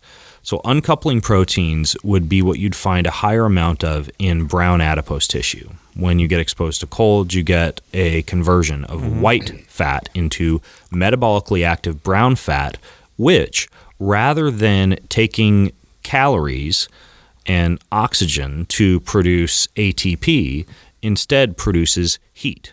Now, why is that important? Well, because when we look at the electron transport chain in the mitochondria, we know that once you have a certain amount of ATP and ATP is no longer being depleted, what happens is there's almost like a backup in the electron transport chain, and free radicals begin to leak out of the membrane as electrons build up in the chain, because they no longer need to be used for conversion into ATP because ATP stores are full. Now, that doesn't mean free radicals are bad, because free radicals serve as signaling molecules to tell all of the mitochondria within the cell whether or not they need to downregulate or upregulate how much ATP or how much energy they're producing. So it's a very good way to for your body to be able to keep track of its metabolic rate. Interesting. But what happens is if you've got too much ATP around, too many free radicals build up, too many spill out into the body, and this is why fasting has such a profound effect to a certain extent, because you deplete ATP, and by depleting ATP, you have the ability of the electrons to move through the transport chain without getting backed up and having free radical spillage back into the intercellular membrane. And does this mean that then Can we get an interpreter in here? Yeah. Does this mean then that supplementing with creatine and just dramatically increasing ATP stores and keeping them high all the time could potentially have a negative effect from that standpoint? Too much of that could. Now, at the same time, we know that ATP it's a healthy cellular energy compound, and furthermore, the more ATP that you can get without a large amount of calories and a large amount of digestive distress and some of the oxidation that occurs from breakdown of proteins and carbs and fats is good. This is why some of the best nutrients for longevity from an ATP standpoint are creatine and D-ribose, because D-ribose is a very low glycemic index sugar that rapidly restores ATP availability in mitochondria without excessively producing ATP. Interesting. But as far as on the other end, kind of draining ATP levels, or at least causing calories to produce less ATP and to instead produce something like, say, heat, we know that brown fat does a very good job at that, because there's a higher amount of these uncoupling proteins that essentially uncouple the little transporter that causes ATP to be produced by a cell and instead simply cause heat to be produced by a cell. And so some of these things actually increase UCP, and they act as calorie restriction mimetics. That's what a calorie restriction mimetic is it's basically... Great, now someone's going to sell them as fat burners, but keep going. Yeah, right, exactly. So we're talking about things like astragalus, like rhodiola. One interesting thing is sea urchins. Sea urchins actually have a very high amount of the molecules that increase your availability of the upregulation of these UCPs. And there's some people out there like Dr. Jack Kruse who kind of gets painted with a in a poor light sometimes because he's a little bit controversial and relatively dogmatic, but he believes that most humans grew up or humans originated in coastal areas where we had a high availability of shellfish, DHA, sunlight, and really mineral-rich water. And so by getting a lot of these things in our diet, we're actually enhancing our health from a very ancestral standpoint. And you could say that these sea urchins might fall into that category of supporting mitochondria and uncoupling protein. It just goes to show and highlight just how complex the body is in the sense that, on the one hand, you want to increase ATP, you want to have a lot of ATP. Study shows, builds more muscle, burns more body fat, it's got cognitive boosting effects, seems to be some antioxidant effects, at least for the heart. Doctors are now prescribing, or at least telling people or recommending to take creatine when they have things like anxiety and depression. But on the other hand, it's very important to also encourage a process that depletes ATP, things like exercise, these fasting mimetics, and then of course the ultimate, which is fasting. Now here's something that's fascinating. I want to ask you a question on this. We had a Stan Efferding on our show the other day. He's the world's strongest bodybuilder. Really, really cool guy. 50 years old now, but at one point he had one of the highest. Bodybuilder strong. Oh, this guy's very strong. Dude, yeah. He's got one of the highest 3 lift totals. The best concentration curl. Yeah. No. He's also a power lifter. Deadlift, squat, bench. Like 800-900 pounds. Very strong dude. Okay. Yeah. So and we were talking about fasting, and he's like, no, I'll never fast. I always want to feed my body and feed my athletes. And I told him my personal experience with fasting, which I thought was fascinating.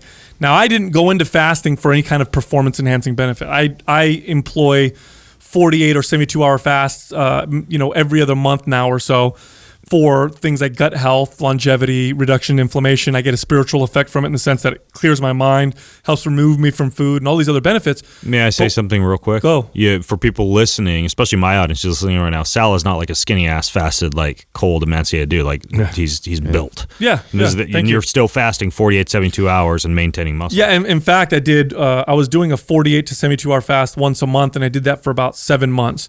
And here's the side effect that I got. And I did it for gut health. I did it for all those other things that I mentioned, the spiritual effect, the detaching from food, the low inflammation, longevity, all that stuff.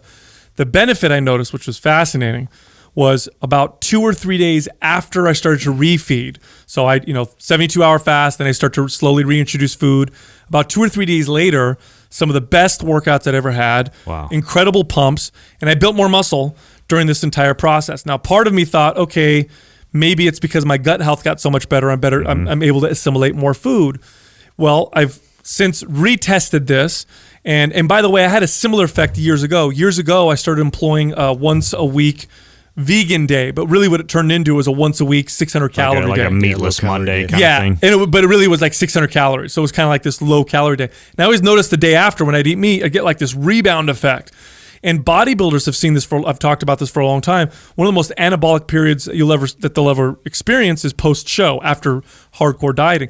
So after these long fasts, I refeed 2 or 3 days later, I'm building more muscle, and I'm wondering if it's, resensitizing me to protein. It's increasing the way I used glycogen, and it's giving me some of this effect that we're talking about where I'm depleting ATP and then I'm giving myself more ATP. Have you ever noticed anything from fasting or when you start refeeding? It's interesting because the human body in general seems to respond very well in terms of ATP depletion and then ATP restoration, or caloric depletion and caloric restoration, to this idea of cycling, right? We know this is the basis of periodization and that stair-stepping effect to get better fitness. You build, then you recover, then you build, then you recover. We now know that there are cancer researchers doing what's called press-pulse cycling of, I believe it's glutamine, that they're the high glutamine and low glutamine, high glutamine, low glutamine. This is during cancer treatment? Yeah, it's called, I think the term for it, and I don't know a lot of it. Okay, because I know glutamine can feed they're doing cancer. What's called, exactly, which is why I think it's glutamine, but it's called press-pulse cycling. Interesting. I think Thomas Seyfried is the guy to look up to who's looking into a lot of this research on this type of dieting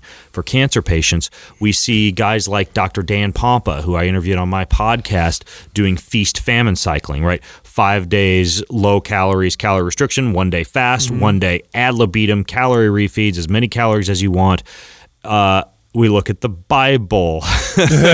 God built and he worked his ass off for 6 days, and then on the 7th day he rested, right? So we see, there we go, Adam. I just responded to your question. So yeah, the idea is it seems the body responds very well to freaking high intensity interval training, right? Same thing. They just 30 seconds hard, 4 minutes easy. There was a study that came out within the last 5 years where they compared, because the old way of approaching dieting, at least from a fat loss standpoint in our space, in the fitness personal training space, was let's figure out how many calories you're burning, and let's put you at a deficit, and then that's your new calorie intake, and we'll do your macros or whatever. But that's your new calorie intake every single day. So if your body's burning 2,000 calories a day, I'll put you at 1,500 calories a day, and then this is what you're going to eat every single day. Mm-hmm. And that was the old way of approaching it. Now, through my experience working with clients and doing myself, I always noticed that people got better results from staggering that. So I would still average out to, at the end of the week, a 3,500 calorie deficit, which is what 500 calories a day adds up to.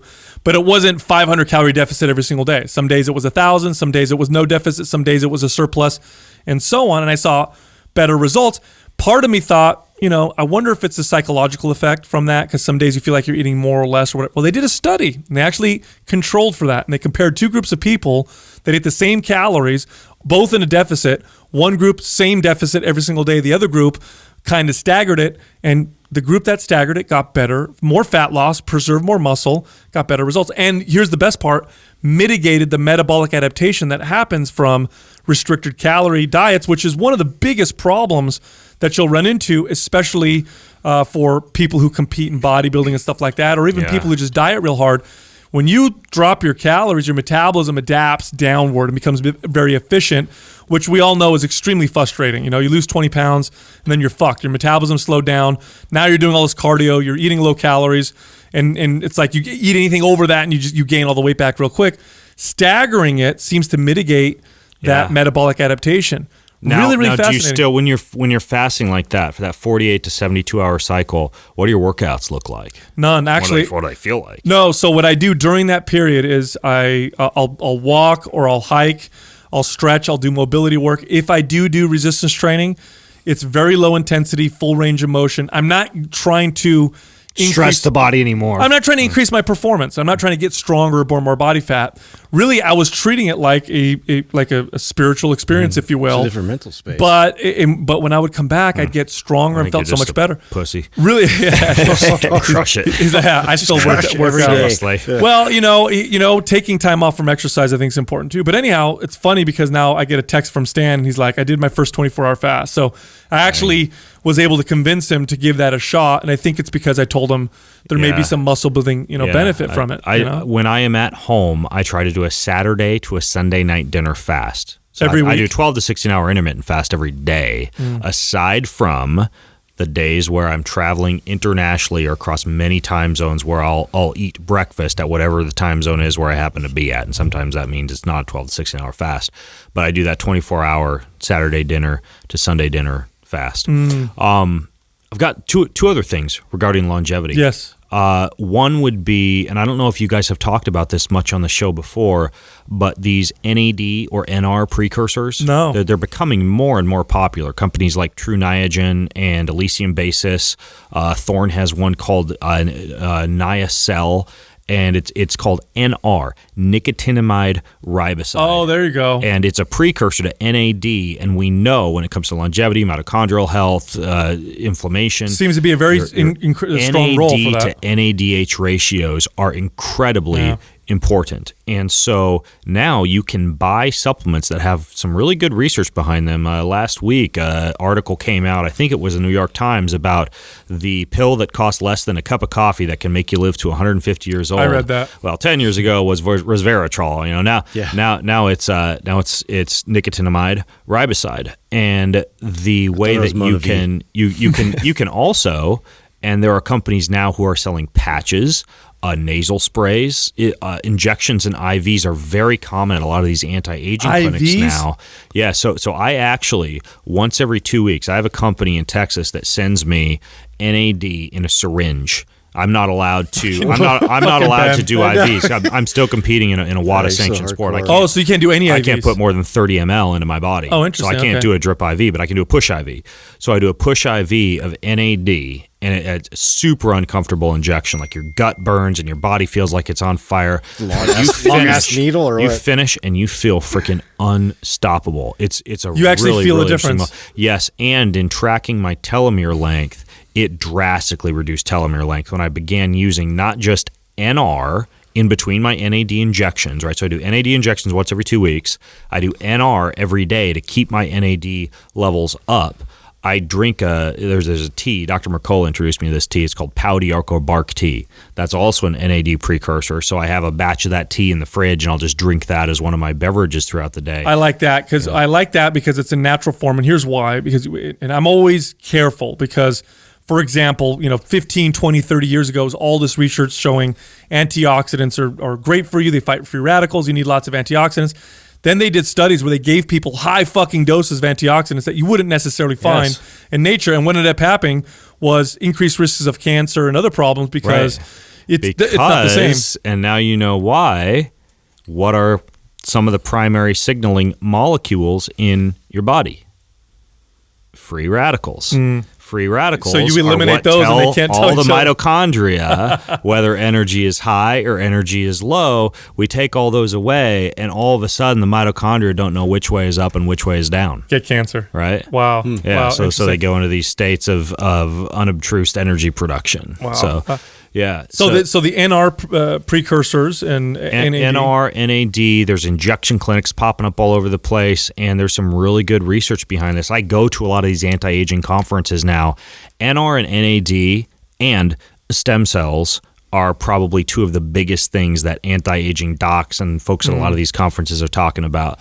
But stem cells, I think that's a horse that's been kicked to death. I've talked about stem cells a lot, but it's interesting. There's one other category in my research for this book that I found really interesting, and that was a profound improvement in rodent lifespan with fecal transplants, with actual bacterial replenishment, especially in mice. So you're shoving someone's shit up your ass now? No, I'm not. I'll get to that. Especially in mice with issues like Clostridium difficile, C. difficile, seems to cause a decrease in lifespan, but by replacing colonic bacteria with some kind of extra fecal matter from someone else, there appears to be some kind of an immune modulating effect. Interesting. Now, even though there's clinics now, like the Taymount Clinic in Britain, there are websites where you can purchase stool from a healthy donor, have it shipped to you, and some pretty straightforward videos about how to do your own at-home fecal transplant. Forget the Paul Chek underwear. I would rather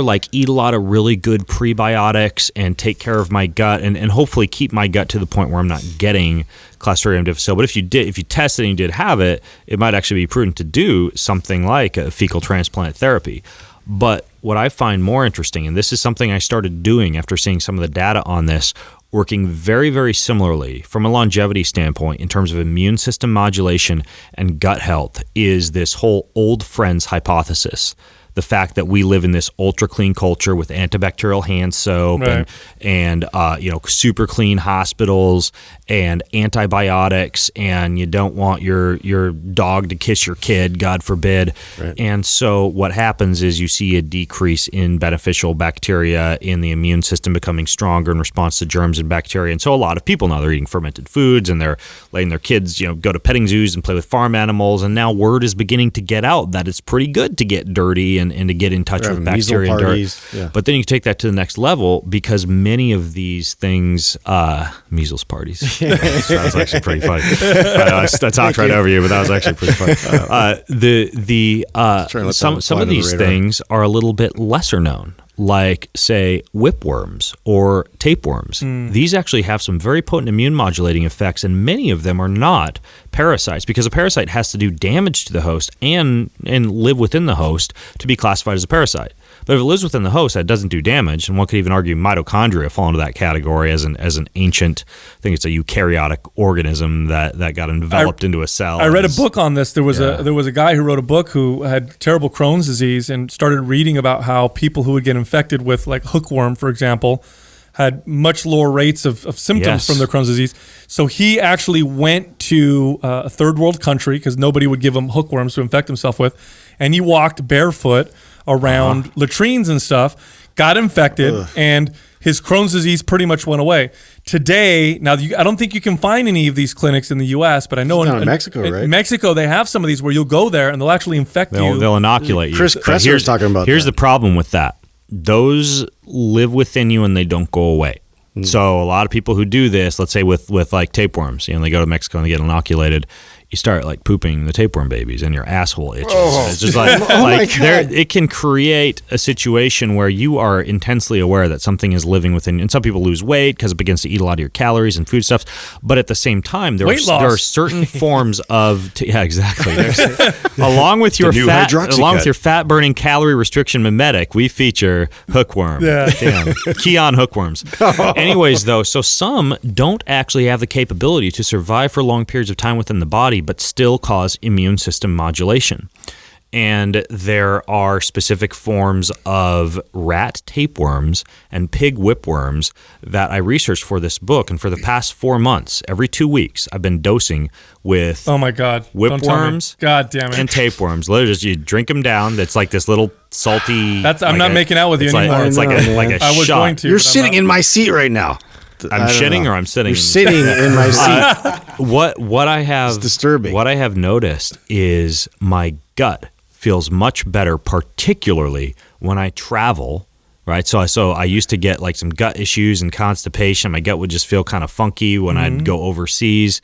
That went away, and my immune system feels better. I didn't get sick a lot anyways, but I feel, I know I'm doing a lot of things. There's a lot of confounding variables, but ultimately, is it the injection of the NAD? Exactly. Just the data alone on dosing with it's called helminthic therapy. Right, there you go. I forgot that. Now therapy. Now you have to That's keep another interesting one. You have to keep taking them because they die. Right, so it's not like if you stop, and your body gets rid of them. For me to dose for 4 months, I think it was about $1,700. So it's a spendy protocol for you to do, and I don't know if I'll keep doing it, but I at least wanted to try it out and see how I felt. People and I feel used to pretty good. pay to get rid of those things. You're paying to get them. But anyway, I want to know. I want to know how often. I know you've tried so many. I mean, you're the guy too, for sure. I love reaching out to. I did the BPC 157, by the way, for my Achilles, and it was miraculous for that. It really was. I know Sal was anti. Oh no, I don't like the way it made me feel. But it was huge for me.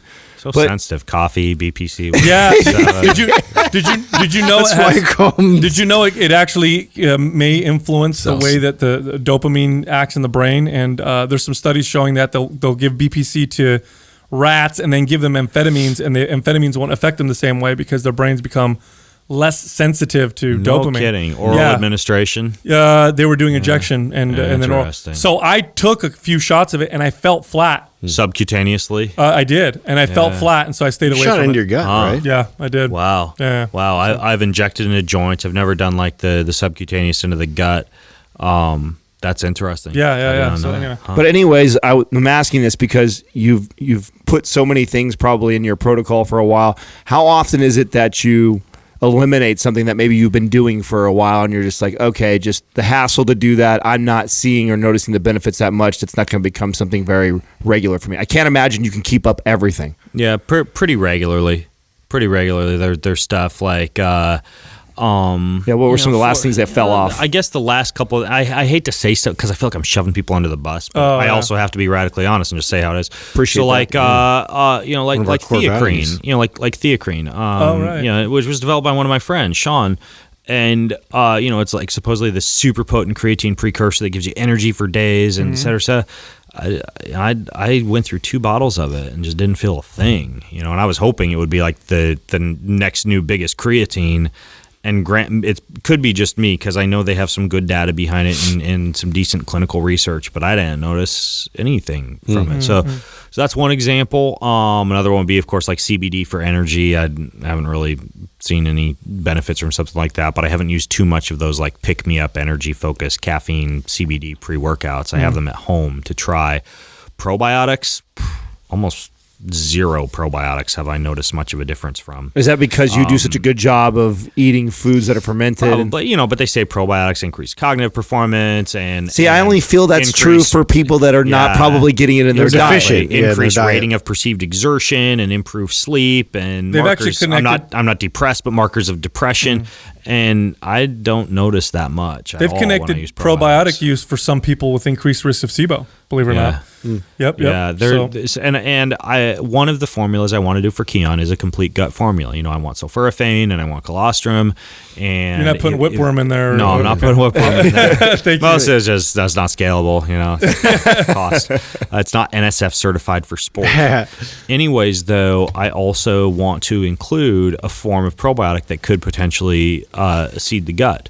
And so I'm an investor. I'm not going to say the name of the company right now, but I'm an investor in a probiotic company developing a probiotic that could potentially seed the gut and stay in there and not get degraded by the stomach acid and prevent none of the difficulties that are currently presented with probiotic absorption. And if that one turns out to really flesh itself out in more clinical trials, that's what I would include in something like a supplement. That would be a probiotic that I take. But I've tried like 12 different kinds of probiotics and just never kept up with them because I haven't noticed a thing. I haven't heard much about colostrum. Could you go further into detail from that? Isn't that from breast milk? Yeah, it's the first part of mammalian milk. It has a lot of immunoglobulins in it. It has a lot of growth factors in it. It's a precursor for both growth hormone. That's an old school bodybuilding supplement too. Insulin-like growth factor, old school bodybuilding supplement. Studies have shown that it helps to heal a leaky gut by improving the stability of zonulin, a protein in the gut lining that can, when it's not moderated, cause leaky gut, like increased gut permeability. It's also been shown to allow athletes to experience less gut distress and less gut permeability, especially when exercising under stress in hot conditions. So the fact that it's relatively anabolic, has some pretty good gut barrier, protective capabilities, make it something that I like. But that is something I cycle based on the fact that it's such a potent growth hormone precursor, an IGF precursor. Like, you don't want to be in a constant anabolic state. Return to our press pulse discussion. So I load with colostrum. I'm on colostrum right now. I take 8 Kion colostrum every morning because I have the Tahoe race coming up here in a week. So I know my body's going to be going to battle for, I think that race will be 20-some hours? For me, that'll be like a 2.5. I've raced the big long one there, but this year I'm racing the fittest CEO challenge. So I'll be racing pretty hard for about. Who the hell's going to compete with you at that? Dave Asprey, I heard. And I'm also stupid. I have a triathlon on Sunday that I'm racing. I like to do some short, fast race. So I get multiple reasons for me taking colostrum. So I don't take it year round, but what I do is whenever I have a big event coming up, I load with it for 2 weeks prior, in the same way that you'd load with beet juice for 2 weeks prior to an endurance event. Did you jab Dave Asprey twice in this show? No, that was just once. No, he jabbed him once earlier. No. Well, that was off air. So, thanks, Captain Obvious. Have you ever messed around with the anabolic effects of cholesterol, dietary cholesterol? This is something that bodybuilders have used for a long time, and I've experimented with doubling or tripling my cholesterol levels intake for a week or two. Strength increases every single time. Every single time I get strength increases from doing that. Have you ever messed around with anything like that? Do you think that that's because of the availability of fat-soluble vitamins, or because it's an increase in cholesterol? Increase in cholesterol. The reason I ask is that there's some research out there that shows that food does not have a big impact on cholesterol levels. Well, so you're right, but here's what's interesting. And I just read that, what you're talking about, but here's what's interesting. So I control for all those factors. All those factors. But also, there are several studies that support what I'm talking about, where there was one in particular where they took people between 50 to 60, so they were a little bit older, and they broke them up into 3 groups, and it was a low cholesterol, moderate cholesterol, and very high cholesterol intake, and they compared them all to each other, and the biggest difference was strength and muscle gain, and it was directly related to the amount of cholesterol that they were consuming, and it came from egg yolks. And bodybuilders like Vince Caranda, who was one of the old school scientist bodybuilders back in the 40s, used to put his athletes on these high cholesterol, full fat dairy, lots of chicken liver and beef liver and egg yolk type diets, and people would see these crazy gains. Since I started experimenting with this, you're saying even when controlling for all the other anabolic factors like more protein, more calories, more fat. Correct. And so I started. I've now told several people they've tested it themselves, and they've also noticed the same. Doug, in fact, I think Doug, didn't you do the same thing and notice an increase in cholesterol, gave you some more strength? So yeah, I would love for you to look into that because you dive deep into things, and I think it's a fascinating. Especially because we've been told for so long that it's not good for you. Mm-hmm. Is it an increase in HDL or LDL cholesterol? Do you know if they've did blood tests? I don't do any blood tests. Yeah. No, it's just I literally will go from eating on average 2 egg yolks a day to 12 egg yolks a day.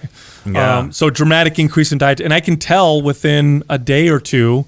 I literally can feel it when I work out, and it almost feels like my CNS fires harder when I lift weights. I've never intentionally tried to raise cholesterol, but I guess I kind of have in that I try to keep my total cholesterol above 200. You actually get yours tested. The cognition enhancing and the effects on the cell membranes and having high cholesterol, assuming you don't have familial hypercholesterolemia, assuming you don't have high blood glucose, which can oxidize that cholesterol, assuming your HDL to triglyceride ratio is favorable, meaning you don't have high cholesterol but also high triglycerides, which would indicate overeating or high intake of vegetable oils or even non-alcoholic fatty liver disease or something like that. And finally, assuming you don't have high levels of inflammation like high hsCRP or high homocysteine or high fibrinogen. In the absence of any of those factors that make cholesterol a cardiovascular risk factor, it's a good idea to keep your cholesterol elevated. You just have to, in my opinion, this is where I like blood testing, you got to kind of pay attention to some other variables, or at least know intuitively what's going to affect those variables. Like if you're eating a high cholesterol diet, processed sugar and vegetable oils are probably worse for you than the person eating the low cholesterol diet because you've got more around to be oxidized, right? You've got more around to build these foam-based plaques in the arteries. So yeah, like I'm a fan of keeping cholesterol elevated, but it needs to be couched in terms of you also mitigating risk factors. What about sodium? Do you manipulate that at all? Are you paying attention to that as an athlete, especially? I have really been geeking out on minerals, meaning a lot of minerals, less water, more minerals, based on all the stuff I've been doing with light and the fact that your body needs to be rich in minerals in order to properly respond to light-based signals, whether it's the Juve or sunshine or whatever, and just drinking more water is not necessarily going to increase your level of minerals. You must actually drink like salt water or put Himalayan sea salt. I hate to say this, but it's high in iron, it's high in metals. It's one of the reasons it's colored. That's why it's pink. Even though it's pretty high in minerals, Celtic salt is actually higher in minerals and cleaner. My people. Like if you're going to have a salt, you have the Celtic salt. Aye. Hey. So a big fan of that. There are companies now selling like these super salty sachets. There's one called Quintron, another one called Quintessentials. I showed you I was pulling out my magical Mary Poppins bag. I showed you like these trace liquid minerals that I travel with on a plane. So I do a lot of minerals, but I got into that way back in the Ironman days again when I would go to bed and I could hear my heart rate pounding in my ears, right? And I knew there was some kind of blood pressure regulation issue or something. It turns out I just went for a long period of time mineral depleted. And we used to have an exercise physiologist come in and use a sweat sodium analysis patch to test all the athletes when I trained for Team Timex. To see how much sodium they lose when they... So you see your sweat sodium loss. I was 2 to 3 times most of the other athletes. So you just sweat out a lot of salt. I have robust sodium excretion mechanisms, which dictates that I need to take more sodium in or more minerals in. And the interesting thing when we talk about genetics is that I come from a heavily Northern European heritage where traditionally there is a lot of fermentation, a lot of salting, a lot of pickling. It's what is used to cure food. Wow. And so it makes sense that the body would respond by developing a mechanism that allows it to get rid of excess sodium or excess salt so that you don't see too high of a rise in blood pressure, or the other thing that can happen is it can have a little bit of a de-alkalinizing effect in the body. So let me tell you something that I just did recently, and I want your opinion on it, like what you think it might be.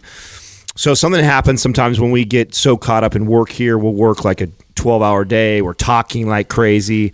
I don't get a chance to eat. I do make sure, because I've teased this out to make sure it's not that, I hydrate myself, but I'll sometimes start to get these headaches, and they're pretty bad headaches.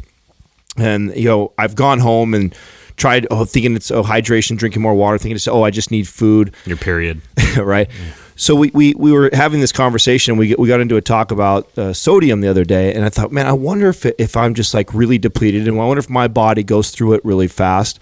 Because I also noticed too, like I can hold and release lots of water too, and so I wonder if I just have this ability to use it up really quick, and my body's needing that. And maybe it has something to do with blood pressure. Maybe that's why my headaches were happening. And so the last 3 times this has happened, I've ate 2 dill kosher pickles, and the headache has gone away like almost instantaneously. It's crazy, and it's a pretty serious headache. What do you think that is? Pickle fetish. Stupid.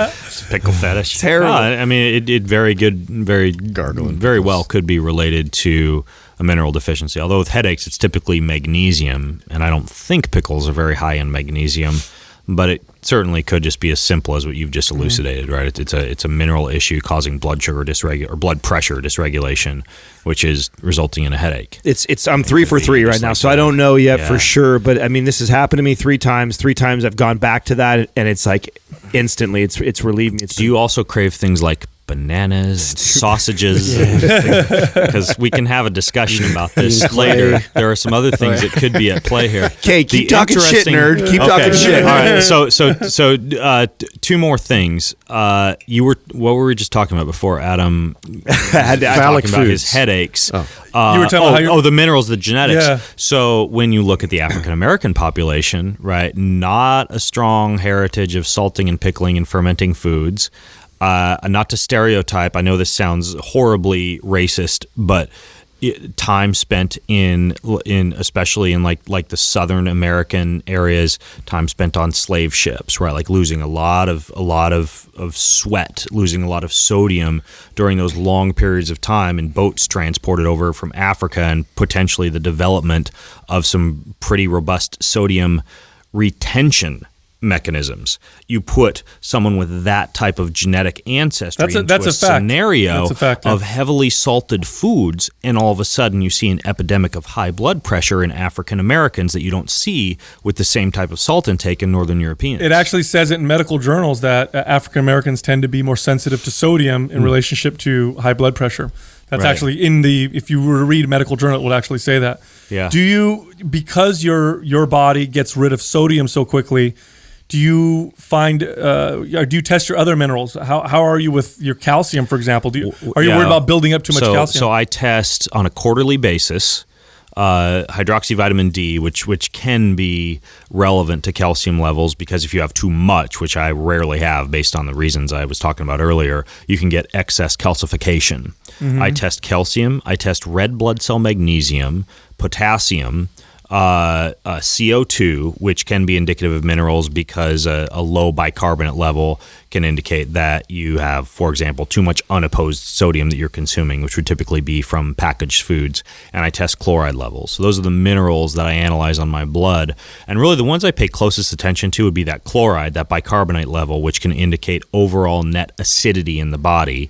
I mean, not a good state. You got to eat less sodium, less caffeine, less alcohol, less red meat, step up your intake of dark leafy greens, that type of thing. And then magnesium, which I think is one of the most important minerals. And it's just called an RBC magnesium test. Super simple test. But those are the minerals that I pay attention to on a quarterly blood analysis. So yeah, I do track that stuff. Excellent. And the interesting thing about pickles, this was the second thing I was going to say, is that, this is relevant for all those people listening in who might be racing Tahoe next week or who are athletes, is that it turns out that cramping during exercise is very rarely due to mineral depletion or due to dehydration, especially in people who are already paying attention to those variables. They're using electrolytes, they're salting their food regularly going into a competition, they're staying adequately hydrated.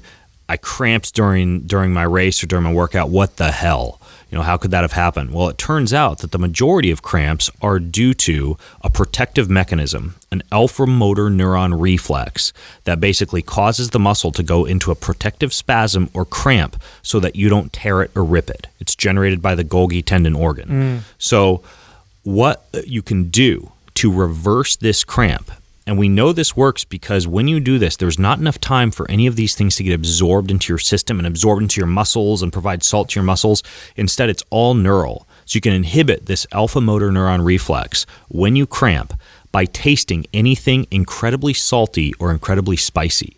And this is why there are companies now developing high-priced, like these gel shots that are like carbohydrate gel shots. Yeah. Well, they're doing like pickle shots with cayenne pepper and things that are like mustard powder with incredibly high amounts of salt. So there's almost like this gag reflex, but as soon as that hits you, it's a trick to reverse a cramp. So what I do when I'm racing is I carry these electrolyte capsules. If you ever break open an electrolyte capsule and dump it in your mouth, it's horribly like gag reflex salty. But if you cramp, within 20 seconds after that thing hits your sublingual or the inside of your cheeks or anywhere else where you can taste it, the cramp goes away. What? It's crazy. Now, why does not every athlete have these on hand? I don't know. Now, is it because because they don't listen to Mind Pump? There you go. Is it because of the taste? Lost. The taste is signaling something in the brain to reverse this? Exactly. The taste of something salty or spicy causes what's called a motor neuron reflex, and the cramp loosens. Now, this is something that you're talking about. People are making products for it, so I'm assuming that this has lots of science supporting it, and it's a taste that sends a signal. So with that, this is one of the arguments I make a lot with people in our space who try to say things like artificially flavored products with 0 calories have no negative effects on the body. And I always tell them the taste alone, even if what you were eating was inert, the signal of taste alone does tell the body to do certain things. It does. And did you see the study that came out this week on sucralose? Splenda? No, which one? What was it? You get an that it stores in fat? The taste of it activates glucagon-like peptide, GLP-1, and that actually results in insulin insensitivity with frequent sucralose intake. Now, granted, because you mentioned Layne Norton, I'm sure a guy like this is going to know this, is going to say this. That's with the equivalent of close to a dozen packets of Splenda per day, that equivalent of sucralose. But frankly, when you look at a lot of these energy drinks and whey proteins and artificially sweetened compounds, there's the equivalent of a good 2 to 4 packets of sucralose or Splenda in just a single serving of those. So there's a lot of people in the fitness industry, especially in the fitness industry. Yeah. How common is this? And we've talked about this. We've shared this on the show before, where I would have 2 or 3 of these in my coffee in the morning because I'd have 2 or 3 cups of coffee. So I'm getting at least 3 there. I have a protein shake, I have a protein bar, and I have some sort of a pre-workout shake or something.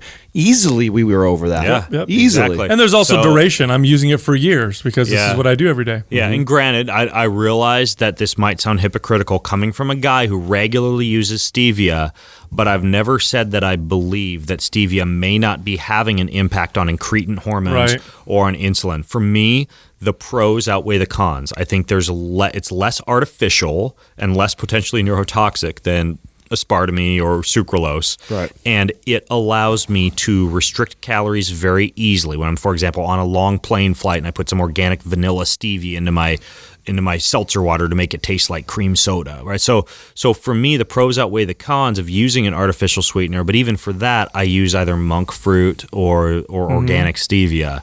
So the artificial sweetened thing. I'm with you. Yeah, good point though. Based on the fact that when you taste something, it can reverse a cramp. Then why wouldn't it be that when you taste something, it can cause an insulin release, or at least a release of cholecystokinin or some other incretin hormone? Well, we need to remember that these signals exist for a reason. Why do we even perceive taste to begin with? Because it tells us a lot about what's happening around us or inside of our mouths. And that signal by itself, over thousands of years of evolution, that signal itself already starts a cascade of events before whatever was anticipated acts on the body. And so it only makes fucking sense. So we manipulate all these different senses thinking, oh, but the calories aren't there. It's inert or has 0 effect. Wrong. That's impossible. Now, there may be a less of an effect. There may be a cost-benefit analysis that you do, but there's definitely a fucking effect. And I'm the same way. I would err on the side of something that's natural versus something that's synthetic, just because it's been around longer, and we tend to know and react better to things that have been around longer than things that are synthetic. Ben, how do you feel when people refer to you as like the pseudoscience guy? I saw that comment a lot after you did your Rogan interview. People were like, "Oh, pseudo." There's a lot of trolls on there. Yeah, how do you feel about that when someone says that? Technically, some of the things that I talk about are pseudoscience, such as religion and spirituality, which is very difficult, or I would even say impossible to prove in many circumstances. But I would argue that some of the things that I talk about, such as the fact that cells communicate via biophotonic light signaling, has been a proven scientific fact since almost the 1700s. It's just that a lot of this stuff is not common knowledge, or people are, to a certain extent, afraid of it because it disrupts societal expectations, meaning when you find out that plastic bottled water that you always knew had some of these plastics and phytoestrogens in it and is probably bad for you, also has a different electrochemical structure than the spring water that you get from a natural spring. That sounds like pseudoscience, and people kind of get a little bit uncomfortable about the fact that, gosh, does that mean I need to replace the water filter in my house and go to findaspring.com and start drinking more natural water? I think a lot of people, it's just like, it's uncomfortable and it's inconvenient to accept the fact that sometimes pseudoscience, what we call pseudoscience, can tell us things that we get very uncomfortable with. Yeah, I mean, like those are the two things that come to mind, and then I think the last would be that there is a certain amount of industry influence, everything from the pharmaceutical industry influencing most medical physicians' stance that essential oils would be useless or worthless simply because there are pharmaceuticals that could do the same thing, or there's a selective serotonin reuptake inhibitor that beats out the St. John's wort that we were talking about. So using St. John's wort as an antidepressant could potentially be pseudoscience. Ben's out collecting yellow flowers with his kids in the wilderness. Let's make a skipping naked through the meadow joke about Ben because you should just take Prozac. Yeah, right, exactly. Yeah. We have all these studies on Prozac. Why wouldn't you just take that? So I think a big part of it too is that there's some amount of industry manipulation. Same thing when I say, that you should have, if you're going to have milk, have it from cattle with an A2 genetic history, because that protein compared to A1 is better absorbed by the human body and results in less of an allergenic response. But if you're really wanting to dial things in, then you should drink milk and prepare for all the trolls to jump in and laugh here, like cue trolls. You should drink something that's a little bit more thermodynamically favorable for the human body, meaning it has a smaller protein than cow's milk, like goat's milk or camel's milk, or water buffalo milk even has a smaller protein than cow. And that's where everybody jumps in and laughs, because this is the stuff that either people aren't talking about, or there's a big, there's a lot of industry influence from the American Dairy, was it the American Dairy Association? Probably. I think it's I forget if that's the exact title of the Dairy Association. American the Dairy Dental Farmers Association, whatever you call it. Whatever you call it. So I think those are a few of the things that you need to bear in mind is some of the stuff I talk about, religion and spirituality, that is pseudoscience, admittedly, and I'm okay and comfortable with that. I think if you could prove it, it would not be as magical as it is. Right? If you could prove in J.R.R. Tolkien's book that the dragon was there and the ring actually works, and here's the science behind how the ring could work, and here's how Gollum could have lived to be as old as he lived, all of a sudden all the fun is stripped out of this magical pseudoscience book. Right? And you could say the same thing about religion and spirituality in the life that we're leading. In addition, it's inconvenient for a lot of people, and people just tend to, basic evolutionary ancestral mechanism, be afraid of something they don't understand or something that's going to inconvenience them.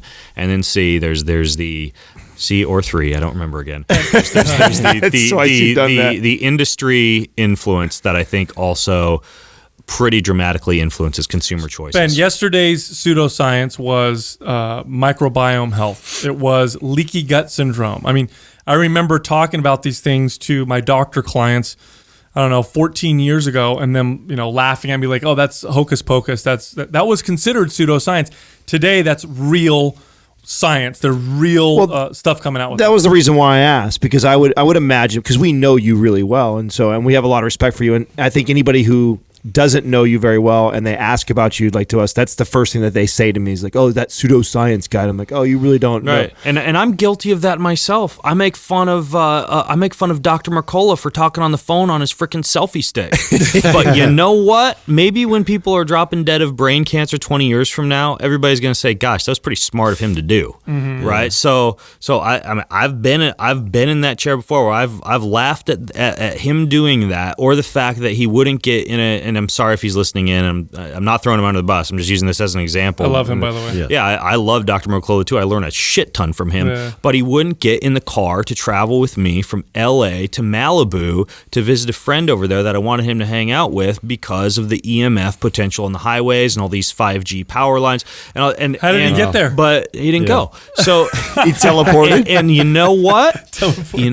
10 years from now, rather than me raising an eyebrow at that and thinking, geez, just live a little. So, you can't prove that by taking a car from LA to Malibu, you're going to get cancer. You know what? All that, quote, pseudoscience, unquote, that people might accuse him of, he could be laughing at us 10 years from now when the people that followed his advice are far healthier and living a longer time. I agree. Well, you have to juggle modern life with a lot of these risks, but I think he's somebody who, I mean, he lives it and breathes it, and so he goes in that sleeps in a Faraday cage. Sleeps in a Faraday cage, right? So, and people like you, I appreciate people like you. Do that kind of stuff so that the rest of us can pick and choose what we think is important based on what you're doing. So you may be doing all this other shit, all kinds of crazy stuff, and I'm going to take 2 or 3 of those big rocks or the big ones that I see make the biggest difference. Right. And apply it to when myself. my dick falls off, to avoid doing anything that Ben did to his dick. Yeah, that's right. Don't do dick shots. By the way, speaking of your dick. Yes, speaking of your dick. Nice segue. I just realized, I'm listening, talking about my dick. Totally shoved my whoa, hey, foot in my mouth. Tread lightly. Jeez, I can't say anything now. Layne Norton. Speaking of dicks, I'm kidding. Hey, people. We've made some jabs today. I've never hung out with Layne. He did. He was trying to talk shit about you. Wait. A little bit, but honestly, we're gonna go on Rogan. Everything I've heard right? of him, he seems like a very, very cool, grounded, nice dude. So I meant nothing by the dick segue, but I was actually referring to the fact that I guess he's going to be debating Dominic D'Agostino on the Joe Rogan podcast about ketogenic diet. How do you think that's going to go? Yeah. Your opinion. I wish you were on there. Yeah, I know. I kind of wanted. I saw you throw your name in the hat. Well, no, I'm not a PhD. But both of those guys are doctors, right? So lame. Such a lame reason. I think if you're gonna have a death match, doctor against doctor versus doctor against pseudoscience guy. Technically, I'm an exercise physiologist and a nutritionist, but I'm not board certified in exercise physiology, and I have a master's degree in it. But there's a whole bunch of reasons why I'm less qualified than both those dudes. So I think it's going to be. On paper. I think it's going to be way more humble, way better ego than those guys. I'm not sure. I think there's another guy that's going to be debating on there, Joel Kahn, vegan dude. I don't know who he's going to be debating. Chris Kresser, I thought, right? It could be. It is Chris Kresser. Yeah. It could be. Yeah, Chris. Gosh, interesting. It's hard because everybody I've just listed, except Layne, and it's just we haven't had the opportunity to hang out. They're kind of sort of my friends and acquaintances, and for me to make a prediction in public. But you know what? There's also something to be said for radical honesty. So I'm sorry to say this, Joel, but I think Chris is going to kick your ass in that debate. Just because I think he's a little less dogmatic, perhaps. I love you, Joel. You know that. And then regarding Layne and Dom, I suspect that that's going to turn into a polite exchange of ideas versus an actual debate. I think both of those guys they're both friends too. Yeah, they might be on a little bit too friendly of terms or they are. It's way too friendly, polite and gentlemanly, and I think it's just going to turn into a scientific exchange of ideas. It's just going to be them. It's going to be like that. I could see that. Yeah, especially I mean, I've hung out with Dom, and he's like a big cuddly teddy bear. Oh, he's a great guy. He's not going to rip your head off and say, that's bullshit. No, I'm actually a little disappointed in Joe as matching. And I don't know if Joe made the decision or somebody else is matching those two up, because if you wanted some good radio, you would have put something fiery on the other side of Layne, because Layne can be that. Layne can. If you poke at Layne, you'd have Layne and Gary Tubbs or something like that, because that was who he was going after initially. I think. Yeah, that's what he should have done. I think he would have made better radio. Dom, I know Dom too is going to be, and I know Layne. Layne will throw some points out, but then Dom will, okay, in that case, I could see that, but but in most, it's going to be a lot of agreeing back and forth on their points. I don't see him challenging him that much. Right. Well, the older I get, the less I give a shit about what people actually care about me, and the less I find myself being a people pleaser, which is probably why the old men in the locker room walk around with their hips thrust out and their dicks blow dry hanging their out balls, and blow dry their ball, because they don't really give a shit anymore. I do that now. Same thing. If I were to go on that podcast and debate somebody, I would be blow drying my balls all day long. And calling out bullshit right and left, because I really don't give a shit. I love that. That's great. We love you, bro. We fucking love you, Ben. Yeah. We love you, brother. Yeah, always a good time when we run into you, and always a good time, man. Yeah, when Always a good you time. take off? Tonight or tomorrow? I'll fly out tonight, I think like 7 or something. So and it's out actually out of San Francisco, so I should probably Oh God, you better get wrapping wrap up up here. pretty soon. Maybe pop a few of these wonderful candies that we have laying around. Yes, and sir. Head over to You already hop on my did. flight. Yeah, I counted, so Yeah. I think you're okay. Yeah. Maybe 4.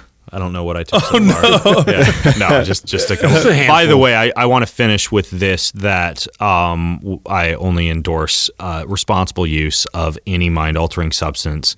And furthermore, I think that it's perfectly fine for bros to sit around shooting the shit and dropping F-bombs and everything else. But when I'm around ladies and in a polite etiquette situation, I'm not a foul-mouthed druggie, I guess is what I want to say. Great disclaimer. I'm glad you cleared that up for Thank everybody. you. No. You are a very stand-up person. yeah. You have tremendous integrity. You're very humble. Yeah, but I also like to hang with the dudes. we're just having a great time, and you're in Mind Pump Studio, and this is how we roll. That's how we do it. Yeah. We appreciate it. Thank you. Awesome.